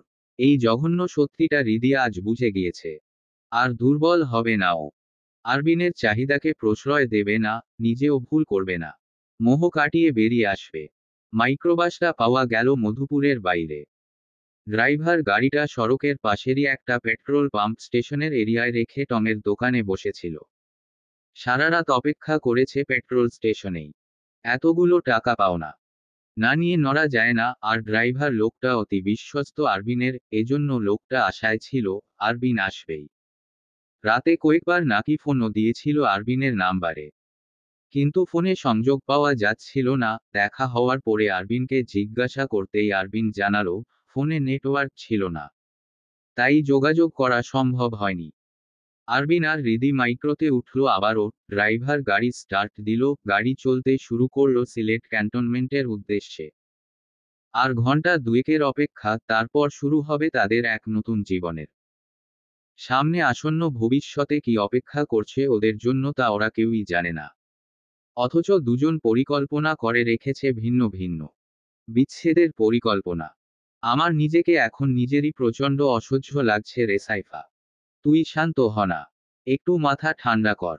এখনো ওখানে আছিস কিভাবে তুই? ওইরকম একটা লোকের সাথে ডিভোর্স দিয়ে চলে আয় এখানে। সবকিছু মুখে বলা যতটা সহজ, করা তত সহজ নয়।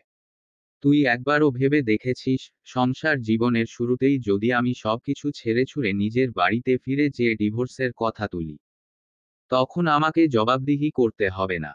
আর জবাবদিহিটা অবশ্যই স্ট্রং হতে হবে। না হলে মনুষ্য সমাজ বাড়লে আবার আমাকে এখানে ভেড়াবে, উপরন্তু দোষারোপ করবেও আমাকে। আর ওই লোক নির্দোষ, মহান আখ্যা পেয়ে যাবে। কিন্তু আমি তা কখনোই হতে দেব না। পরাজিত হওয়ার চেয়ে লজ্জার আর কিছু নেই। একবার এই সম্পর্ক আনুষ্ঠানিক ঘোষণায় শেষ করলে তা আর জোড়া লাগানোর ন্যূনতম রুচিবোধ আমার কখনোই জন্মাবে না। তাছাড়াও আঘাত যা পাওয়ার যথেষ্ট পেয়েছি। একটু ফিরিয়ে না দিলে চলে কি করে? না হলে তো আমি মরেও শান্তি পাব না। তার মানে? সাইফার কথা পুরোটা শেষ করতে দেয় না রিদি। মাঝখানে বাধা দিয়ে বলে, হ্যাঁ, ওই লোককে তার প্রাপ্য শাস্তি না দিয়ে আমি এখান থেকে যাচ্ছি না। 3টা মাসের মতো সময় হাতে আছে আমার। উনার জীবন ছারখার করে দিয়ে তবেই ডিভোর্স দেব। আর ডিভোর্সের আগে নারী নির্যাতনের মামলাও। তখন দেখব সাধের চাকরি কিভাবে টিকে থাকে, যেই চাকরির জন্য আজ এত নিকৃষ্ট ব্যবহার।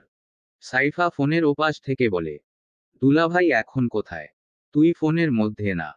বিলিভ মি, সামনাসামনি থাকলে এখন তোর 2 গালে ঠাটিয়ে দুটো চড় মারতাম। দুলাভাই কি রে? কিসের দুলাভাই? তোর স্বামী মানি না আমি। ভোররাতের ওই কথাগুলোর পরেই আমি তাকে স্বামী হিসেবে গ্রহণ করি না আর। মন থেকে পরিত্যাগ করে দিয়েছি। আমার জীবনে তার আর কোনো অস্তিত্ব থাকবে না, সব মুছে দেব। এখানে থাকছিও শুধুমাত্র ওই দুটো কারণে। ডিভোর্স দেওয়ার জন্য কিছু উপযুক্ত জবাবদিহি দিতে আর তাকে অতিষ্ঠ বানিয়ে শেষ করে দিয়ে যাওয়ার জন্য।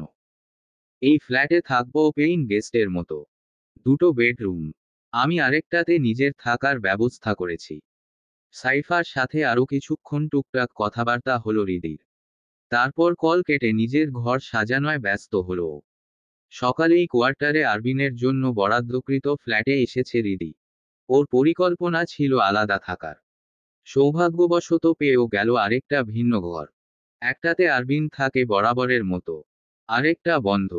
রিদি বন্ধ ঘরটাই বেছে নিল। ফ্ল্যাটে এসে সোজা নিজের লাগেজ নিয়ে এই ঘরে চলে আসলো। আরবিন অবশ্য কিছু বলেনি। কিছুক্ষণ বিশ্রাম নিয়ে সাইফার সাথে কথা বলে এখন কাজে লেগে পড়েছে রিদি। যথেষ্ট সহজ, স্বাভাবিকও।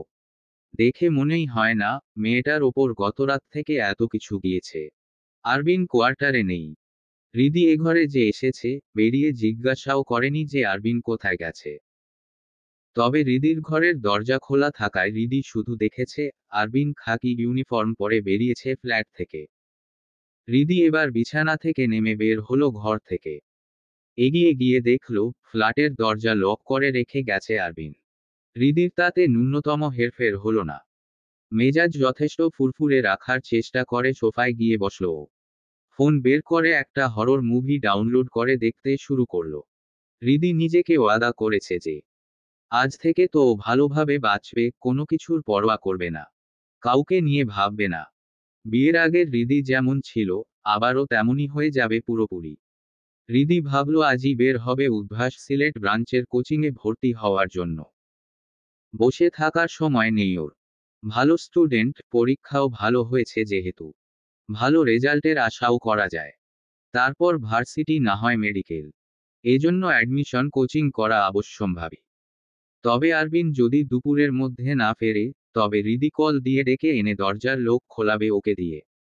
কষ্ট করাবে একটু। অবশ্য এতে মনে মনে খুব আনন্দই হবে ওর। রিদির আর বেশি পরিশ্রমের প্রয়োজন পড়ল না। আরবিন না ফিরলেও দুপুর নাগাদ ফ্ল্যাটের আরেকটা চাবি আরবিনের ঘরে একটু সময় নিয়ে খুঁজতেই ওয়ার্ড্রোবের ওপর পেয়ে গেল ও। চাবির সাহায্যে লোক খুলে বাইরে বের হলো। রিদি কোয়ার্টার থেকে ব্যাগ নিয়েই বেরিয়েছে। ব্যাগে কয়েক হাজার টাকা রাখা আছে সযত্নে। রিদি একটা সিএনজি ধরে উদ্ভাস কোচিং সেন্টারের নাম বলতেই ড্রাইভার উঠে বসতে বলল। উদ্ভাস পরিচিত কোচিং সেন্টার, এমনকি সারা দেশে বিখ্যাত। তাই এটার লোকেশন জানা সবার জন্য স্বাভাবিক ব্যাপার। যদি এমনটা না হতো তাহলে রিদির হয়তো কাউকে প্রয়োজন পড়তো সঙ্গে নিয়ে যাওয়ার জন্য। আপেক্ষিকভাবে দেখতে গেলে আরবিনকেই। কিন্তু আরবিনের সহযোগিতাও কোনোভাবেই নেবে না। মরে গেলেও না। ফোনটা ব্যাগে রেখেছে রিদি। সাইলেন্ট করা ছিল তা ওর খেয়াল নেই। একটা ইংলিশ কোচিংও শুরু করতে হবে। প্রথমে উদ্ভাসে যাবে আগে। সিএনজি করে উদ্ভাসের সিলেট ব্রাঞ্চের সামনে আসার পরে ভাড়া চুকিয়ে হৃদি আশেপাশের দোকানদারদের কাছ থেকে ভালোভাবে শুনে নিশ্চিত হয়ে নিল। তারপর সামনের সুবিশাল চারুতলা ভবনের দিকে পা বাড়ালো। উদ্ভাসে আজ শুধু ভর্তি হয়েছে হৃদি, তবে ক্লাস করবে আগামীকাল থেকে। স্যারের সাথে কথাবার্তা শেষ করে সেখান থেকে বের হয়ে এবার রিকশা ধরল ও। ইংলিশ কোচিংয়ের একটা বিজ্ঞাপন আগেই দেখেছিল। বিজ্ঞাপন অনুযায়ী ঠিকানা বলতেই রিকশাওয়ালা রওনা হলেন সেই পথে। সিলেট শহরে হৃদির আজ প্রথম দিন। অচেনা শহর, অচেনা মানুষজন। হৃদির এখন ভয় পাওয়ার কথা, কিন্তু ওর এতটুকুও ভয়ভীতি হচ্ছে না। বরং হঠাৎ করেই ওর খুব বেশি সাহস বেড়ে গেছে যেন। ওর একটাই মনোভাব, এখন থেকে ওকে একাই নিজের পথ চলতে হবে। লড়াই করে যেতে হবে। কাউকে প্রয়োজন নেই ওর। ও নিজেই নিজের ঢাল হয়ে দাঁড়াবে। নিজেকে আগলে রাখতে শিখে নেবে।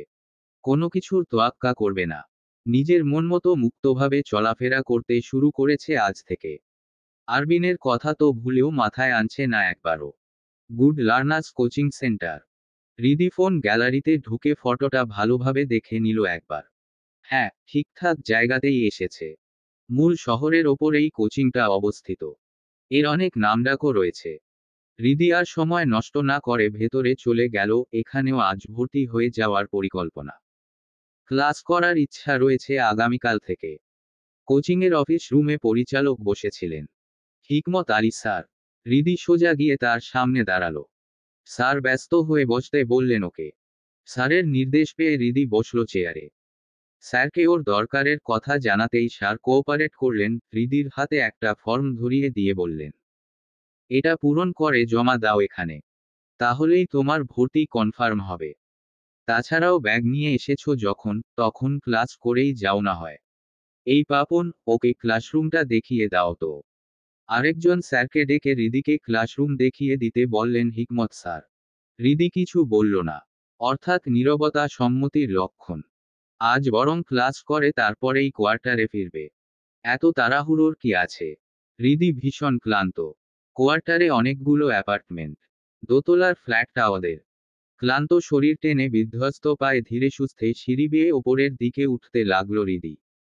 রেলিং ধরে ধরে হাঁটছে ও। এতটা বেশি ক্লান্ত। মাগরিবের আজান দিয়েছে অনেকক্ষণ হলো। মাগরিবের আজানের পরপরই কোচিং ছুটি দিয়েছে। তবে একটা বিশেষ কাজের জন্য ওর ফিরতে ফিরতে আরও 1 ঘন্টা দেরি হয়েছে। চারিদিক অন্ধকার হয়ে এসেছে। অবশ্য হৃদির তাতে কোনো তোড়জোড় নেই। দুশ্চিন্তাও হয়নি। চাবি একটা হৃদির কাছেই ছিল। কিন্তু ফ্ল্যাটের সামনে আসতেই ও দেখতে পেল, ফ্ল্যাটের দরজা আটকরে খোলা। ভীষণ অবাক হলো হৃদি। এ সময় আরবিন এসেছে বুঝি। অবশ্য হৃদির তাতে কিছু যায় আসে না, কোনো মাথা ব্যথাও নেই। ভেতরে ঢুকেই সোজা নিজের ঘরে যেয়ে দরজা আটকে দেবে, তারপর পরদিন আরবিন কোয়ার্টার থেকে বের হলেই না হয় দরজা খুলবে। এত ভালোই হবে। ওই লোকের মুখ আর দেখতে হবে না ওকে। এমন একটা পরিকল্পনা নিয়েই ভেতরে ঢুকে দরজা ভেরিয়ে সামনের দিকে এগিয়ে গেল হৃদি। ও জানতও না সামনে কি হতে চলেছে। ড্রয়িং রুমের মাঝামাঝি এসে উপস্থিত হতেই চমকালো হৃদি। আরবিন 2 হাতে কপাল চেপে ধরে সোফায় বসে আছে, মাথা নুয়ে করে। কি মারাত্মক বিধ্বস্ত লাগছে ওকে। চুল এলোমেলো। হাতের তালুতে সদ্য কাটা দাগও চোখে পড়ল হৃদির। গভীর ক্ষত। এড়িয়ে যাওয়ার নয়, তাতে তাজা রক্তের দাগ স্পষ্ট। একটা কাচের লম্বা ফুলদানি নিচে পাপোশের ওপর ভেঙে চুরমার হয়ে পড়ে আছে। কাচের টুকরোগুলো এদিক ওদিক ছড়িয়ে ছিটিয়ে রয়েছে। সকালেও হৃদি ফুলদানিটা সেন্টার টেবিলের ওপর দেখেছে।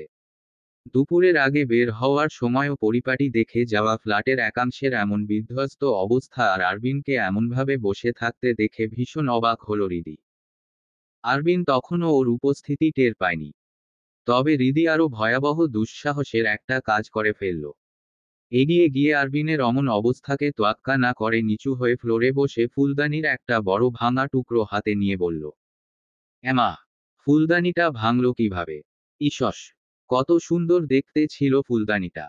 হৃদি ফুলদানির টুকরোটা হাতে নিয়ে বড় দুঃখ করতে লাগল। যেন কতদিনের সযত্নে রেখে দেওয়া জিনিস ওর। আরবিন হৃদির কণ্ঠস্বর কাছ থেকে পেয়ে চকিতে মাথা তুলে তাকালো। মুখ রক্তিম হয়ে উঠেছে ওর। চোখ লাল, কপালের শিরা ফুলে গেছে, চোয়াল শক্ত। আরবিনের এমন অবস্থা দেখে ভ্রু কুঁচকে তাকিয়ে রইল হৃদি। পরপরই কি যেন মনে করে উঠে নিজের রুমের দিকে পা বাড়ালো উল্টো পথে। আরবিন সঙ্গে সঙ্গে উঠে ওর হাত টেনে ধরে থামিয়ে দিল। হৃদি ঘুরে তাকালো আরবিনের দিকে, ভ্রু কুঁচকে, বিরক্তিকর চাহনিতে। আরবিন যথেষ্ট শান্ত তবে গম্ভীর স্বরে হৃদিকে প্রশ্ন করে, কোথায় ছিলে তুমি?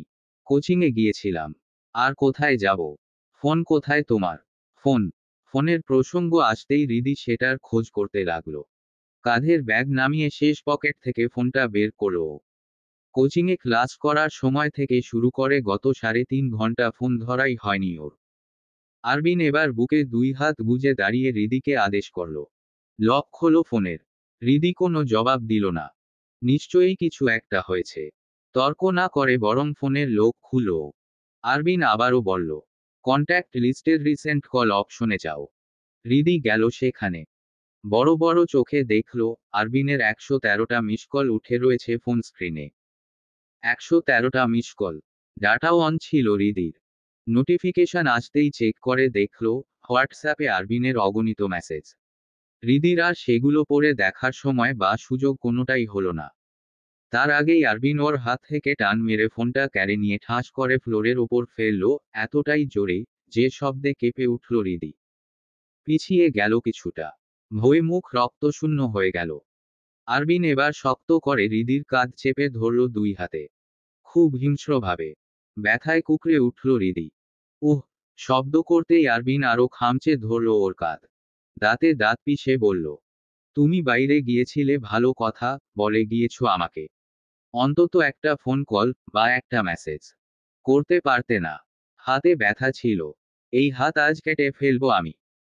যেই হাত কোনো ভালো কাজে লাগে না, লাগে শুধু ফাতরামিতে। আরবিন হৃদির হাতের তালু চেপে ধরল এবার। হৃদি ছিটকে সরে যেতে চেয়েও পারল না। বৃথাই আরবিনকে ধাক্কা দিল। আরবিন এবার আরো ক্ষেপে গিয়ে উত্তপ্ত দৃষ্টিতে তাকালো হৃদির দিকে।